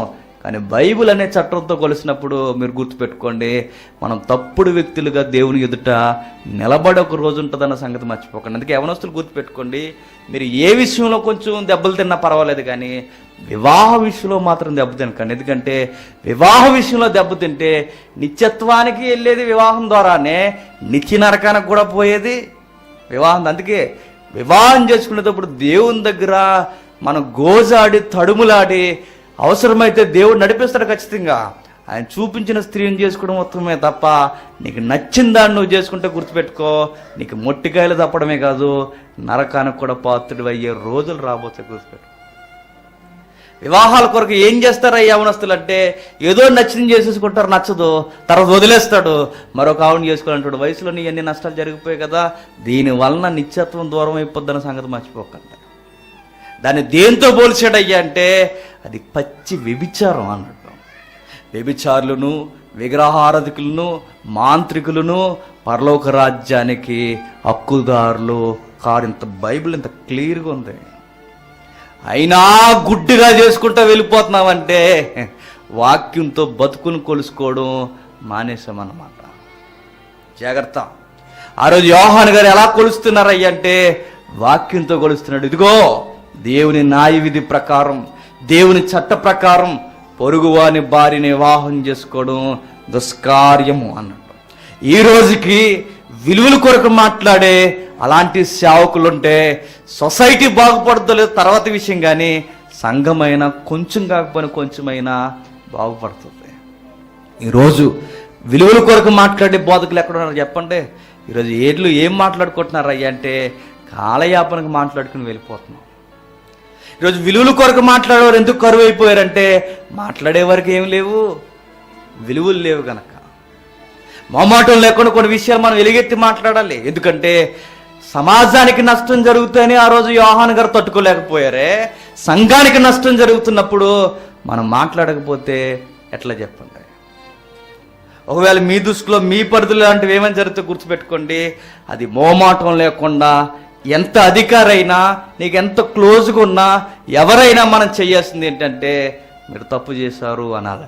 ఆ తర్వాత ఆయన పశ్చాత్తాపం పడి దేవునితో సంధి చేసుకుంటే అదేమో అది మనం చెప్పలేము, ఏం జరుగుద్దో మనకు అర్థం కాదు, మనం తీర్చలేం కూడా. లా మాత్రం ఏం చెప్తుందయ్యా అంటే అది దుష్కార్యమే.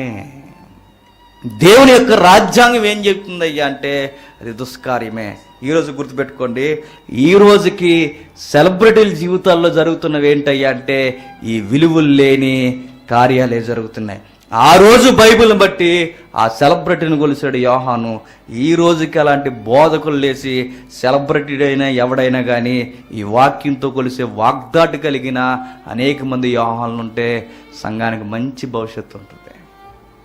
ఎప్పుడు గుర్తుపెట్టుకోండి, ఏ విషయమైనా నువ్వైనా నన్ను నేనైనా ఎవరినైనా వాక్యంతో కొలుచుకోవడం చాలా ప్రాముఖ్యమైనది. ఎందుకంటే ఒక్కసారి కన్ను మూస్తే ఎవరు ఎదుట మనం నిలబడాలి? దేవుని ఎదుట. ఎప్పుడు ఒక మాట మన గుండెలను తినేస్తూ ఉండాలి. ఆ మాట ఏంటి చెప్పనా?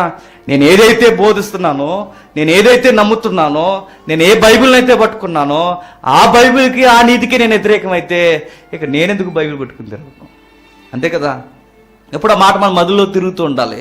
బైబిల్ చెబుతున్నట్టుగా నేను బతకలేనప్పుడు ఆ బైబిల్ని అడ్డు పెట్టుకుని నేను చేసేది ఏంటన్నా కనీసపు సెన్స్ విశ్వాసులుగా మనకు ఉండాలి కదా. ఆ సెన్స్ మర్చిపోతే ఏమవుతాయి అంటే మీకు గతంలో చెప్పినట్టు గుర్తుపెట్టుకోండి, సెన్స్ పోతేనట ఏమవుతుంది? న్యూసెన్స్ వస్తుందట. ఆ న్యూసెన్స్ కూడా తర్వాత ఏమవుతాయి వినకపోతే అంటే నాన్ సెన్స్ అయిపోద్దట. ఏ రోజు కుటుంబంలో నాన్ సెన్స్ జరుగుతుంది చూడండి. వాడు మినిమం సెన్స్ కోల్పోయాడు, వాడు ఏం చేశాడయ్యా అంటే చెప్పిన ప్రవక్తని ఏం చేశాడు, అరెస్ట్ చేసి ఆ చీకటి కర్మాగారంలో ఆ జైల్లో పెట్టేసాడు తీసుకెళ్ళి. ఆ రోజు నుంచి చేతులు నలుపుకుంటూ బుసలో కొడుతుందంట. ఎవరో హెరోదియా. రోజు మాట్లాడుంటుంది నాకు తెలిసి, ఏం చేసి అతగాడు గురించి. నీకు నిద్ర పడుతుందేమో, నాకు నిద్ర పట్టట్లా. ఎంత పగబట్టేసిందో చూడండి. రోజు ఎదురు చూస్తుందంట, ఏదో ఒక ప్లాన్ చేసి అతగాడిని లేకుండా చేసేయాలి. మనల్ని అడుగుతాడా? మనం అధికారంలో మన ముక్కు మీదే ఏలు పెట్టి చూపిస్తాడా? ఎంత ధైర్యం అతగాడికి. ఎక్కడో అడవిలో పెరుగుతున్నవాడు ఈరోజు అధికారంలో నిన్ను అనడానికి ఏమాత్రపు వాడన్న ఆ రోజు ఆ మాటలు ఆ రోజు ఆమె నోటి నుండి వచ్చి ఉండాలి ఖచ్చితంగా. ఎదురు చూస్తుందట, సకల కార్యములు ఎదుగుతుందట. ఇతగాడిని ఎట్లా అయినా సరే లేపేయాలి అని. ఈ రోజుకి మాత్రం భయం వేస్తుంది. అరెస్ట్ అయితే చేశాడు కానీ పబ్లిక్ అందరికీ తెలుసు అతని యందు ఏ నేరము లేదు అని. అతను నీతిమంతుడు, సత్యవంతుడు. అతను ఏమి చేయలేక ఏం చేస్తున్నాడయ్యా అంటే ఆయన చేత వాక్యాన్ని వింటూ ఎంజాయ్ చేస్తున్నాడట. అంటే వాక్యాన్ని మారు మనసు తెచ్చుకోవడానికి వింటలేదు కానీ వాక్యాన్ని ఎలా వింటున్నాడో ఎంజాయ్ కొరకు వింటున్నాడట. అలాంటి బ్యాచ్ కూడా ఉంటారంటే బ్రహ్మాండంగా ఉంటారు. చాలామంది సభలకు ఎందుకు వస్తారు చెప్పనా? అలాగా అదో రకం సరదా. సమ్మర్ సభలకు బాగా జనం ఎక్కువ వస్తారు, గుర్తుపెట్టుకోండి. ఎందుకు? అలా ఈవినింగ్ పార్క్కి వెళ్ళినట్టు, బీచ్కి వెళ్ళినట్టు అలా ఒక లుక్ వేసి సరదాగా ఎంజాయ్ చేసి వెళ్ళిపోతారనమాట.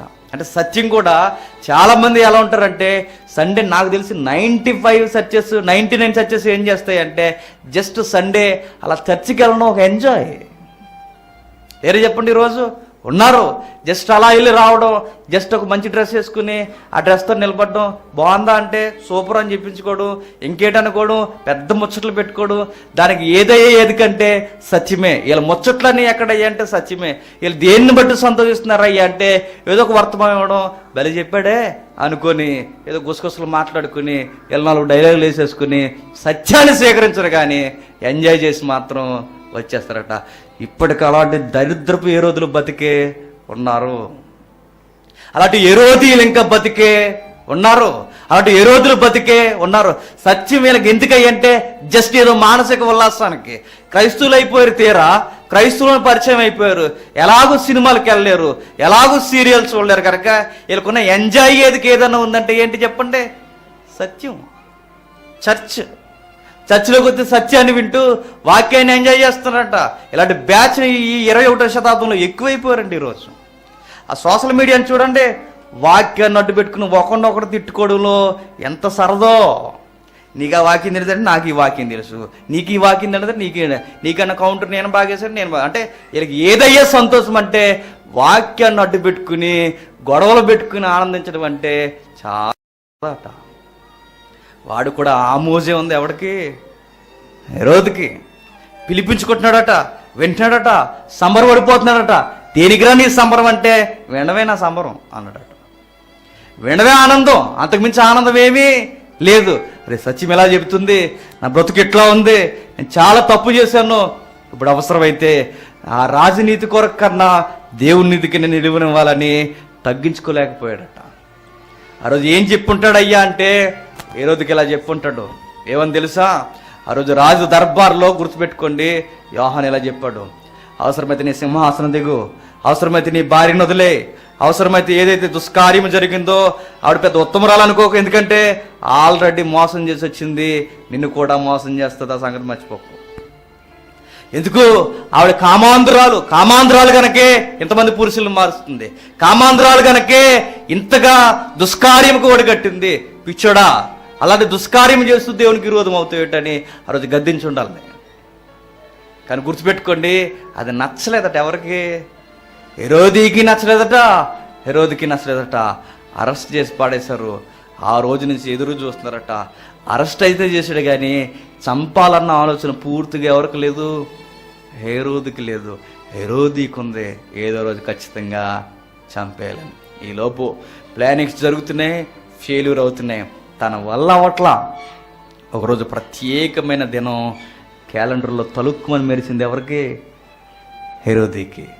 ఇలాగ ఏలు పెట్టి ఎతికిందేమో ఆ రోజు, టక్కమని ఏలాగింది. ఈరోజు మా యజమాని బర్త్డే రాబోతుందా, యజమాని బర్త్డే జన్మదిన కార్యం రాబోతుంది. అప్పటికి ఏం జరిగారయ్య అంటే రాజు, నిర్వాహకులు, రకరకాల మనుషులు రకరకాల కార్యాల్లో నిమగ్నం అయిపోయారు. ఏమేం కార్యాలంటే సకల విధములైన మనుషులు, అధికారులు రాబోతున్నారు. పత్రికలు పంపించేశారు, రాజుగారికి పుట్టినరోజు జరగబోతుంది, ఖచ్చితంగా అందరూ హాజరవ్వాలి. పత్రికలు వెళ్ళిపోయాయి, వార్తాహరులు వెళ్ళిపోయారు, అందరిని పిలుచుకొచ్చేసారు. విందు రెడీ అయిపోయింది. విందే కాదు, వైన్ కూడా రెడీగా పెట్టేశారు. బర్త్డే అంటే ఏంటంటే గుర్తుపెట్టుకోండి, విందు సింధు రెండే అరేంజ్ చేశారు. ఈరోజు ఈ దరిద్రం పేర్లు మార్చుకున్నారు అంతే. మ్యూజికల్ నైట్, చెత్త నైట్ అని. ఆ రోజు జరిగేది కూడా అదే. ఆ రోజు జరుగుతుంది ఏంటంటే బర్త్డే పార్టీ పెట్టుకొని ఆ బర్త్డేలో ఏం చేస్తున్నారయ్య అంటే బాగా పీకల దగ్గర తాగే సంస్కృతి. నెక్స్ట్ ఏం చేశారయ్యా అంటే గుర్తుపెట్టుకోండి, మంచి ఇందు రెడీ చేశారట. అన్నీ జరుగుతున్నప్పుడు ఒక నర్తకి వచ్చింది, చిన్న అమ్మాయి. అంత అవగాహన ఉందో లేదో మనకు తెలియదు, కానీ అన్ని అమ్మని అడిగే చేస్తుంది. ఎవరు? ఆ నర్తకి. మంచి డ్యాన్సర్ ఆవిడ. ఎంత బాగా డ్యాన్స్ చేస్తుందంటే అంత బాగా డ్యాన్స్ చేస్తాన సంగతి తనకే తెలియదు, అంత బాగా చేస్తుంది. ఎవరు? ఆ నర్తకి వచ్చిందట. మంచి మందులో ఊగుతూ ఉన్నారు. ఈరోజు నీకు బాగా తెలుసు, మా ఆయన ఎప్పుడు ఏ మాట అంటాడో ఎలా ఇరికించాలో నాకు బాగా తెలుసు అని ఎత్తుగాళ్ళు వేసుకుంటూ వచ్చింది. గుర్తుపెట్టుకోండి, వాడు చేసుకున్నది ఏంటో చెప్పనా, ఒక ఉరుతాడు దగ్గర పెట్టుకున్నాడు. ఎవరు? హేరోదు. వాడి నాశనానికి దగ్గర తెచ్చుకున్నాడు. చూడండి, బైబిల్లో ఖచ్చితమైన మాట ఉంది, జారత్వం జరిగించేవాడు స్వనాశనమును తెచ్చుకొనును. అదే జరుగుతుంది. చూడండి ఏం జరిగింది హైదరాబాద్ కేసులో. ఏమైంది? జారత్వం జరిగించిన వాడికి ఏం జరుగుద్దని బైబిల్ చెప్తుంది, నాశనమే. దానితో చెలగాటిన వాడిని వాడు ఉరుతాళ్ళలోకి తలకాయ పెట్టాడన్న సంగతి మర్చిపోకండి. ఇంకంత పోయే కాలం వస్తే పెళ్లి చేసుకో. అంతగా ఉండాలనుకుంటే భార్యతో ఉండు, నీ సొంత స్త్రీతో ఉండు, అంతే తప్ప పరాయి స్త్రీలతో జారత్వం జరిగిస్తానంటే దేవుడు ఊరుకోడు. ఆ జారత్వానికి మూల్యం చెల్లించక తప్పదు. ఏం చేశాడంటే ఆ ఉరుతాడు రోజు రోజుకి బిగుసుకుంటుంది. ప్లాన్ చేస్తుందట. బాగా మత్తులు ఉన్నారు, మంచిగా మ్యూజిక్ పెట్టేశారు. ఆ రోజు అరబ్ మ్యూజిక్ వాయించేసి ఉంటారు. అది ఉంటుంది కదా, ఏదో డ్యాన్స్. అది ఏం డ్యాన్స్? అది ఏదో డ్యాన్స్, బెల్లీ డ్యాన్స్ ఏదో అంటారు. అదే వాళ్ళకి నాట్యం అంటే. ఆ డ్యాన్స్ చేస్తారండి. ఆ డ్యాన్స్ చాలా మత్తుగా ఉంటుంది. అలా డ్యాన్స్ ఆ రోజు చేసి ఉండాలి. ఆ అమ్మాయి ఖచ్చితంగా ఆ నిత్యమే చేసి ఉండాలి. ఆవిడ భరతనాట్యం, కూచిపూడి ఏం చేసి ఉండదు, పద్ధతిగా ఆ డ్యాన్స్ చేసి ఉండాలి. ఆ సెగలకి, ఆ స్టెప్పులకి మత్తులో ఉన్న వాళ్ళందరూ అప్పట్లో కొట్టారట. ఎర్రగొట్టేసావమ్మా, నువ్వు ఎక్కడ ఉండాల్సిందారు కాదా అన్నారట. నిజంగానే ఆవిడ అప్పుడు ఉండకూడదు, భూమి మీద ఉండకూడదు. నన్ను అడిగితే చాలా గొప్పగా డ్యాన్స్ చేసిందట. అప్పుడు వీడు పొంగిపోయి అన్నాడు, సరే అమ్మా, డ్యాన్స్ చూస్తే చాలా అమ్మా, నేను తాగిన మందు కన్నా నీ డ్యాన్స్ నాకు మొత్తం ఎక్కువ ఉంది. నేను అంటున్నా, నేనేమంటానంటే నీకు ఏ గిఫ్ట్ కావాలి చెప్పు, ఆ గిఫ్ట్ తెచ్చి నీ చేతుల్లో పెడతాం. రాజ్యంలో సగం కావాలని తెచ్చి నీకు ఇచ్చేస్తాం, నీకేం కావాలని అడిగాడు. బాగా వినండి, అప్పటికే కుయుత్తులతో నింపబడిపోయిన ఈ తల్లి ఏం చేసిందయ్యా అంటే ఆ తల్లి దగ్గరికి వెళ్ళి, అమ్మాయికి అంత అవగాహన లేదు, ఆవిడొక్కసారి ఊ అంటే మరలా జీవితంలో తరగనంత ఆస్తి వస్తుంది. ఎవరికి? ఎవరికి? ఆ నర్తకి. కానీ గుర్తించండి, తరగనంత ఆస్తి తనకు వచ్చిన ఆవిడ చేసింది ఏంటయ్యా అంటే, నాకు ఆస్తులు వద్దు, ఏ ప్రాపర్టీ నాకు వద్దు, నేను చేయాల్సింది ఏంటంటే మా మమ్మీ ఏది చెబితే అదే చేస్తాను డిసైడ్ అయిందట. వాళ్ళ మమ్మీ దగ్గరికి వెళ్ళి చెవిలో ఇలా అడుగుతుంది. మమ్మీ ఇలా అడుగుతున్నారు, ఏం చెప్పమంటావు అని. ఏముందో తెలుసా, ఇలా రా దగ్గరికి అని పిలిచి, నువ్వేం అడుగుతావంటే బాప్తిస్మిచ్చి యోహాను తలడుగు అని చెప్పి, ఆ బాప్తిస్మిచ్చి యోహాను తలకాయ కావాలని అడుగు. ఆ తలకాయ మనకుంటే చాలు, అంతే. ఆస్తి కన్నా గుర్తుపెట్టుకోండి, రాజ్యం సగం రాసిస్తానన్నా ఎంత పగబెట్టారంటే మా అక్రమ సంబంధాన్ని ఏలెట్టి దీవిస్తారని యోహాన్ని చంపేయాలని డిసైడ్ అయిపోయారు. చూడండి, తల అడిగిందట. చివరికి ఏం చేశారయ్యా అంటే చెరసాల్లో ఉన్న యోహాను దగ్గరికి సైనికుల్ని పంపి తలకాయ నరికించేశారు. ఎంత దారుణం అంటే కనీసం చివరగా శిష్యులతో కూడా మాట్లాడుకునే అవకాశం కూడా లేకుండా ఉన్నపాటున ఉఠావుటీన ఆ పెద్ద ఆయన తలకాయ నరికించేశారు. చూడండి ఎంత దారుణమో చెప్పనా. అక్రమ సంబంధాల జోలికి వెళితే ప్రవక్తనే చంపేశారు. గుర్తుపెట్టుకోండి. మరి ఎప్పుడు గుర్తుపెట్టుకోండి, ఈ రోజుకి జరుగుతున్నవి ఏంటి చెప్పనా.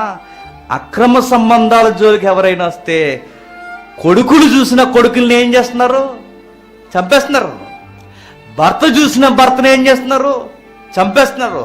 వాళ్ళు చేసిన తప్పు ఎవరి కంటబడినా ఆ కన్ను బతుకుండడానికి వీల్లేదు. ఆ తప్పును గురించి ఎవరు మాట్లాడినా వాళ్ళు బతికి ఉండడానికి వీల్లేదు. చంపేస్తారు ఖచ్చితంగా. ప్రవక్తనే చంపేశారు, పిల్లల్నే చంపేస్తున్నారు, భర్తల్నే చంపేస్తున్నారు, భార్యల్నే చంపేస్తున్నారు, సొంత సహోదరుల్ని చంపేస్తున్నారు. అక్రమ సంబంధాలు అలవాటైతే ఎవరిని చంపడానికైనా వెనక ఆడరు ఖచ్చితంగా. దానికి క్లాసిక్ ఎగ్జాంపుల్ అనుకుంటారో, ఘోరమైన ఎగ్జాంపుల్ అనుకుంటారో, ఏమనుకుంటారో అనుకోండి. యోహాను దేనికి చనిపోయాడయ్యా అంటే సిగ్గుపడాలో బాధపడాలో తెలియదు కానీ ఒక అక్రమ సంబంధం అనే కారణం వలన ఆ పెద్ద ఆయన్ని చంపేశారు. చూడండి, వాళ్ళు చేసిన తప్పుడు అక్రమ సంబంధానికి యోహాను లేకుండా చేసేస్తారు. చూడండి, యోహాను చంపేశారట దారుణంగా. తలకాయ నరికి తెచ్చి ఆ ప్లేట్లో పెట్టిస్తుంటే అప్పుడు ఆ బొసలో ఆ పగ అప్పుడు తగ్గిపోయిందట. ఏమి సాధించారయ్యా అంటే ప్రవక్తను చంపి వారి చేతిని రక్తంతో పూసేసుకున్నారు. చూడండి, వాళ్ళ తండ్రి చేతులు రక్తంతో తడిచిపోవడమే కాదు, ఆ పళ్ళుం పట్టుకుని ఎవరైతే ఉందో ఆ అమ్మాయి చేతులు కూడా రక్తంతో తడిచిపోయాయి. ఎవరైతే ఆ సలహా ఇచ్చిందో ఆ తల్లి చేతులు కూడా ఏమైపోయాయి? రక్తంతో తడిచిపోయాయి. నీతిమంతులను చంపేసి సుఖపడాలనుకోవడం అసాధ్యం. వారి ఖచ్చితంగా నరకానికి పాత్రులే. ఒక వ్యక్తిని చూపించి ఈ వ్యక్తి నరకానికి పాత్రుడా కాదన్న తర్వాత విషయం, కానీ వాళ్ళ జీవితంలో ఒకవేళ మారకపోతే వాళ్ళు ఖచ్చితంగా దేనికి పాత్రులు? నరకానికే పాత్రులు. చంపేశారు. చూడండి ఒకసారి లూకా సువార్త, మార్కు సువార్త చూద్దాం. మార్కు సువార్త 6వ అధ్యాయం, త్వరగా మార్కు సువార్త 6వ అధ్యాయం 19వ వచనం నుండి. హెరోదియా అతని మీద పగబెట్టి ఆమె చేత కాకపోయినా, అంటే ఏం జరుగుతుంది? ఏ రోజైతే పగబట్టిందో ఆ రోజు నుంచి ఎదురు చూస్తుందట. ఆ రోజు పబ్లిక్ ఇలా అనుండాలి.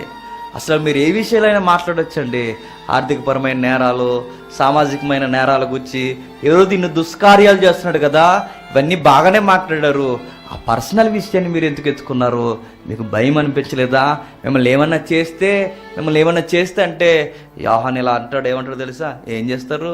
చేసేదే చేయనివ్వండి అంటాడు. ఆయన ఈ మాట అంటాడేమో. ఆయన ఏమంటాడు తెలుసా? నేను అంటాను, యోహాను గారి మాట తరపున అంటాను, ఎటువంటి ఖరీదు చెల్లించని, ఎటువంటి త్యాగం చేయని సేవ నా ప్రభు కొరకు నేను చేయను అంటాడు. ఆయన ఖరీదు లేని పరిచర్య నేను చేయలేను అంటాడు. నిజమే, నా ప్రభు కొరకు ఎంత ఖరీదైన నేను చెల్లించడానికి రెడీ. ఆయన నీతిని ప్రకటించడానికి, నీతి ఎలా ఉంది, నీ బతుకులు ఎలా ఉన్నాయని ఎవరినైనా ఏలెత్తి చూపిస్తున్నప్పుడు అవసరమైతే నా మీదకి పగబెట్టి నన్ను చంపడానికి కూడా వస్తే నా ప్రాణమైన ఇస్తాను, కానీ దేవుని నీతిని తగ్గించననే వ్యక్తి ఎవరు? యోహాను. బాప్తిస్మిచ్చి యోహాను నీతిని నెరవేర్చడానికి, నీతిని ప్రకటించడానికి వెనకాడకుండా తల ఇచ్చేసాడంటే గుర్తుపెట్టుకోండి. చాలామంది ఒక క్వశ్చన్ అడుగుతారు, దానియేలుని కాపాడాడు కదా, ఇంకా ఎర్ర సముద్రంలో ఇశ్రాయేలుని కాపాడాడు కదా, ఇంకా షడ్రక్ మెషక్ అబేద్నెగోలను కాపాడాడు, దానియేలు యొక్క స్నేహితులను కాపాడాడు కదా, నెక్స్ట్ ఇంకా ఎన్నో గొప్ప కార్యాలు చేసి అందరినీ కాపాడాడు, చెరసాల్లో పేదలను కాపాడాడు, ఎందరో గొప్ప కార్యాలు చేస్తున్న వారిని కాపాడాడు కదా, యోహాన్ని ఎందుకు కాపాడలేదంటే మీరు అలా ఆలోచిస్తే అర్థం అవ్వడం. యోహాన్ని దేవుడు ఎలా అనుకుని ఉంటాడేమో. ఎందుకు నాయన, ఆ భయంకరమైన పరిస్థితుల మధ్య నువ్వు వాళ్ళ దగ్గర ఉండడం మంచిది కాదు, నువ్వు వచ్చేయడమే నాకు కావాలి. ఇది గిఫ్ట్ అంటారా, అన్యాయం అంటారా చెప్పండి. అక్కడుండి నువ్వు ఎంత శ్రమ అనుభవించే కన్నా ఆ ఎడారుల్లో తిరిగి, ఆ అడవిలో తిరిగి, ఈ ముస్కర సమాజానికి నువ్వు సత్యం ప్రకటిస్తున్నప్పుడు ఎంత లోబడకపోయినా వాళ్ళు నేను చంపే ప్రయత్నం చేస్తున్నా, ఎందుకు నాయనా నువ్వు వచ్చేయడమే మేలు. ఇది మేలైన కార్యమే తప్ప యోహానికి అన్యాయం జరిగింది ఏమీ లేదు. దేవుని పిల్లలు ఎప్పుడు ఏమనుకుంటారయ్యా అంటే, ఎప్పుడు గుర్తుపెట్టుకోండి, త్వరగా ఎడలిపోయి ఆయనతో ఉండాలనుకుంటారట. మేము వచ్చేయాలని ఉంది ప్రభువా, త్వరగా ఈ గుడారం విడిచిపెట్టి నీతో కలిసి ఉండాలని ఉందంటారు. ఆ గిఫ్ట్ ఎవరికి ఇచ్చారయ్యా దేవుడు అంటే యోహానికి ఇచ్చాడు. మనం ఏమనుకుంటాం, తప్పించేస్తే బాగుంది కదా అనుకుంటాం, మనకి ఎలాగ అర్థమవుతుంది. కానీ భక్తుల యొక్క కోణంలో దేవుని యొక్క కళ్ళద్దాల నుండి చూడండి, యోహానికి జరిగింది గొప్ప కార్యమే. లోకం దృష్టిలో ఆయన్ని ఆవిరి చేసేసామనుకున్నారు, కానీ దేవుని యొక్క సింహాసనం ముందు మహా వెలుగుగా హతసాక్షిగా కనబడతాడు. ఆ రోజు ఎలా పిలుస్తారేమో, హతసాక్షులైన వారు అందరిని ఒక పక్కన పెట్టి హతసాక్షులైన వారు రండి అనగానే వాళ్ళ ముందు మనమే సిగ్గుపడతామేమో. మనం ఎరగదీసామంటే ఏం ఎరగదీయం, ఆదివారం వెళ్తాం వస్తాం జనరల్ బ్యాచ్ అన్నమాట. మనం అంతా అలా నేరోగా అలా బతికిస్తూ వెళ్ళిపోతుంటాం. ఆ రోజు సింహాసనం ముందు ఇతగాడు ఎవరు అనుకుంటున్నారు, నా కొరకు తలెచ్చిన వ్యక్తి. అతగాడు ఎవరు అనుకుంటున్నారు, నా కొరకు రాళ్ళ చేత కొట్టబడిన వ్యక్తి.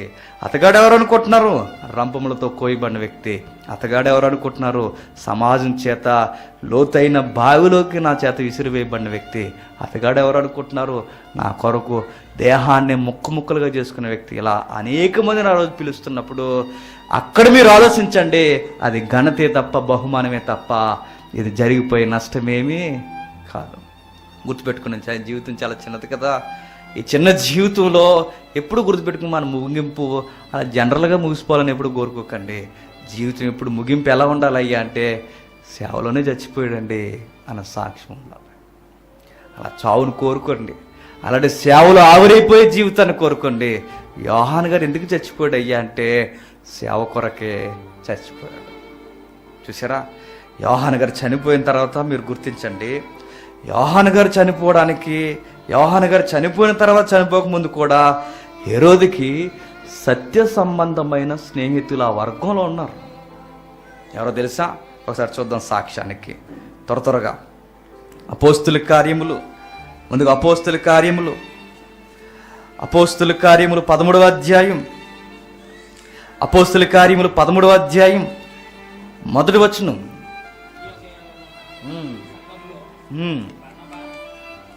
బర్నబా,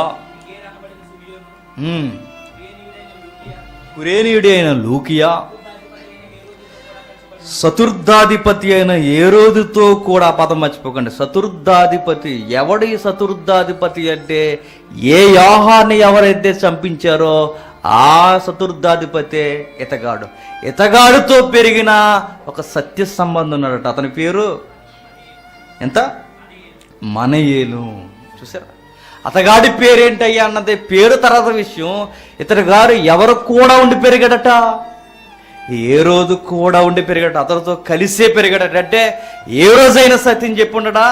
సత్య సంబంధం ఎప్పుడు నోరు మూసుకుని ఉండడు, ఖచ్చితంగా మాట్లాడి ఉండాలి.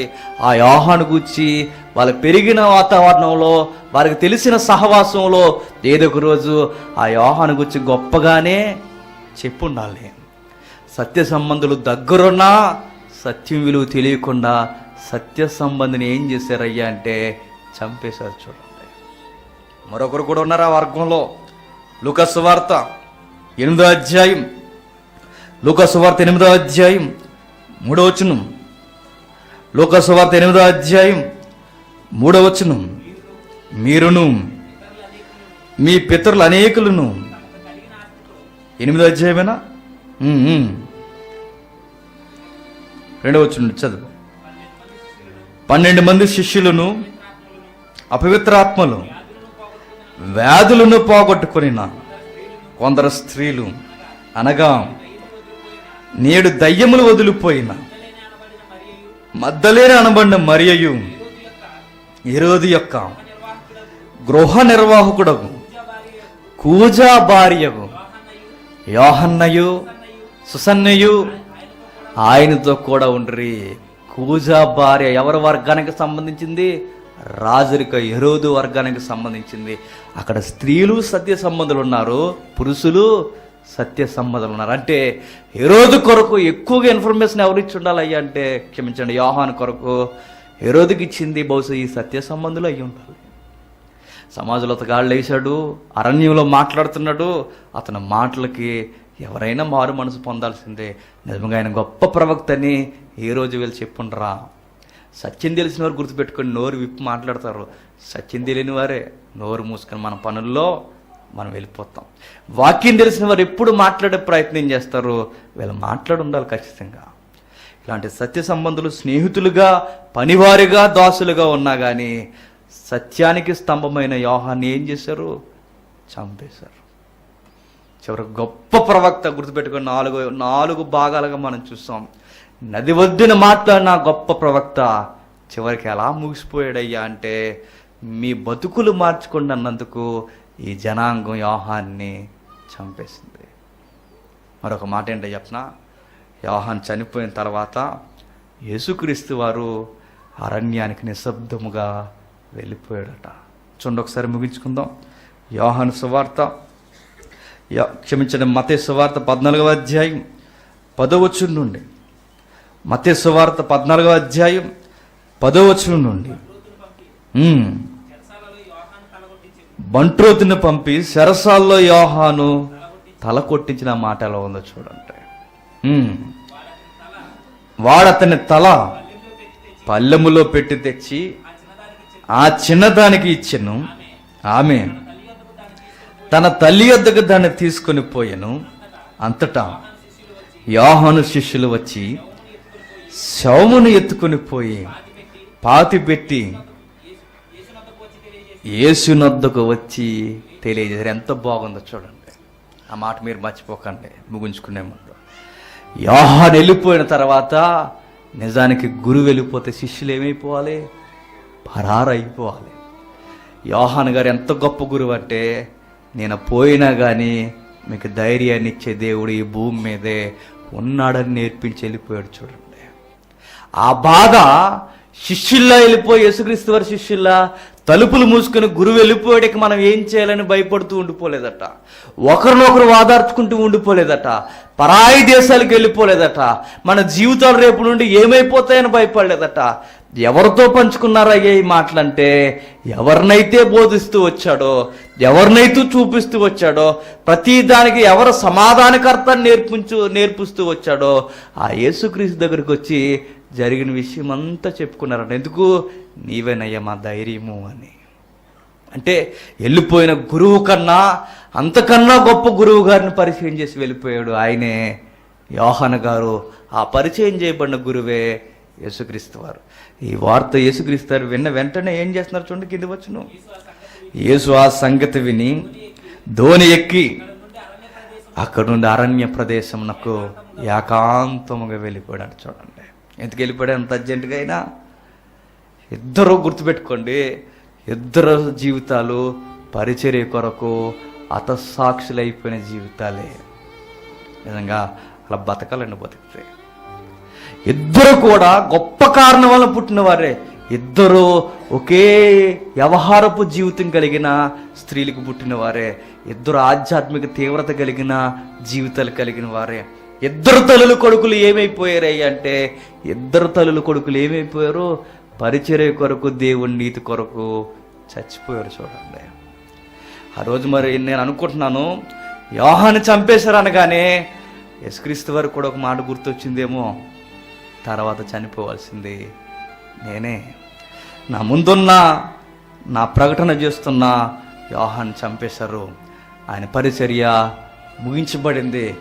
నెక్స్ట్ నా పరిచర్యే ముగింపుకి రాబోతుంది. ఇవన్నీ ఆలోచించుకున్నాడు. గొప్ప స్నేహితుడు వెళ్ళిపోయాడే, ఆయన అరణ్యానికి ఏకాంతముగా వెళ్ళిపోయాడు. ఆయన తర్వాత జరగబోతున్న కార్యం, యోహాను మరణం యేసుక్రీస్తు వారికి మరొక్కసారి తలుక్కు మనకి జ్ఞాపకం చేసి ఉండదా చెప్పండి? ఖచ్చితంగా జ్ఞాపకం చేసి ఉంటుంది. నా కొరకు ప్రకటన చేసిన వాడు వెళ్ళిపోయాడు, ఇప్పుడు నేను ప్రకటన చేస్తున్నాను, నేను కూడా వెళ్ళిపోవలసిన రోజులు దగ్గరికి వచ్చేసాయి. ఆయన వెళ్ళిపోయి ఏకాంతంగా సేద తీరదామని ఆ బాధలో ఆయన ఉన్నప్పుడు పబ్లిక్ ఆయన్ని ఎదుక్కుంటూ వచ్చేసిందట. గుర్తుపెట్టుకోండి, పబ్లిక్ ఆయన్ని ఎదుక్కుంటూ వస్తే ఆ బాధలో కూడా వారి యందు కనికరపడి వాక్యాన్ని విస్తరించి ప్రభు మాట్లాడాడు. ఏమర్థమవుతుంది అక్కడ? నీకు పర్సనల్గా ఎన్నో బాధలు ఉండొచ్చు, నువ్వు పర్సనల్గా ఎంతో కుంగిపోవచ్చు, కానీ వాక్యం మాట్లాడడం మాత్రం ఎప్పుడు ఆపకూడదు.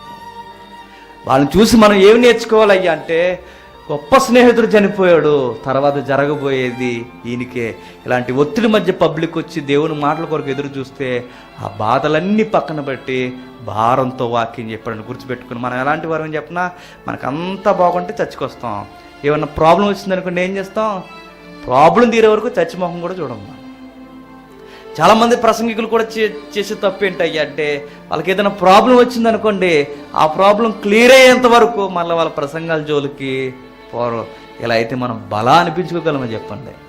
ఏమైపోయినా, ఏం జరిగిపోయినా చివరికి గుర్తుపెట్టుకోండి, ఒక సేవకుడు ఉంటాడు. ఆయన ఆదివారం బయలుదేరి వెళ్తున్నప్పుడు ప్రభుకిరణ్ గారు, ఆయన పేరు అన్న తమ్ముడు, ప్రభుకిరణ్ అన్న తమ్ముడు, ఆయన పేరు ఏం పేరు, శాంతి భాష అన్న. ఆయనకి ఏం జరిగిందో తెలుసా? ఆయన వాక్యం బోధించడానికి వెళ్తే వాళ్ళ అమ్మగారు నాన్నగారు చనిపోయారు. మీటింగ్కి వెళ్ళాలా, వాక్యం చెప్పాలా, అంత్యక్రియలు చేయాలా, ఏం చేయాలి? వాక్యం మాత్రం ఆపలేదు. చూడండి, చాలామంది గొప్ప సేవకులు ఉంటారు, నాన్న వారు దూరం అయిపోయిన ఆ రోజే మీటింగ్స్ ఉంటాయి. చివరికి చేసుకున్నది కూడా హాస్పిటల్ పాలు అయిపోయిన ఆ రోజే మీటింగ్స్ ఉంటాయి. పిల్లలకు కూడా ఇలా అయిపోతుంది అన్నప్పుడు ఆ రోజే మీటింగ్స్ ఉంటాయి. కానీ వాళ్ళు మానరు. ముందు వాక్యం, తర్వాత వీళ్ళ సంగతి. మన పర్సనల్గా ఎంత నలిగిపోయినా యోహాను చూడండి, మన పర్సనల్గా ఎంత నలిగిపోయినా మనకు మాదిరి అయిన ప్రభువుని చూడండి. వాళ్ళ సేవ కొరకు జీవితాన్ని పణముగా పెట్టేశారు. గొప్ప సాక్ష్యంతో దేవుడు వాళ్ళని పుట్టించాడు.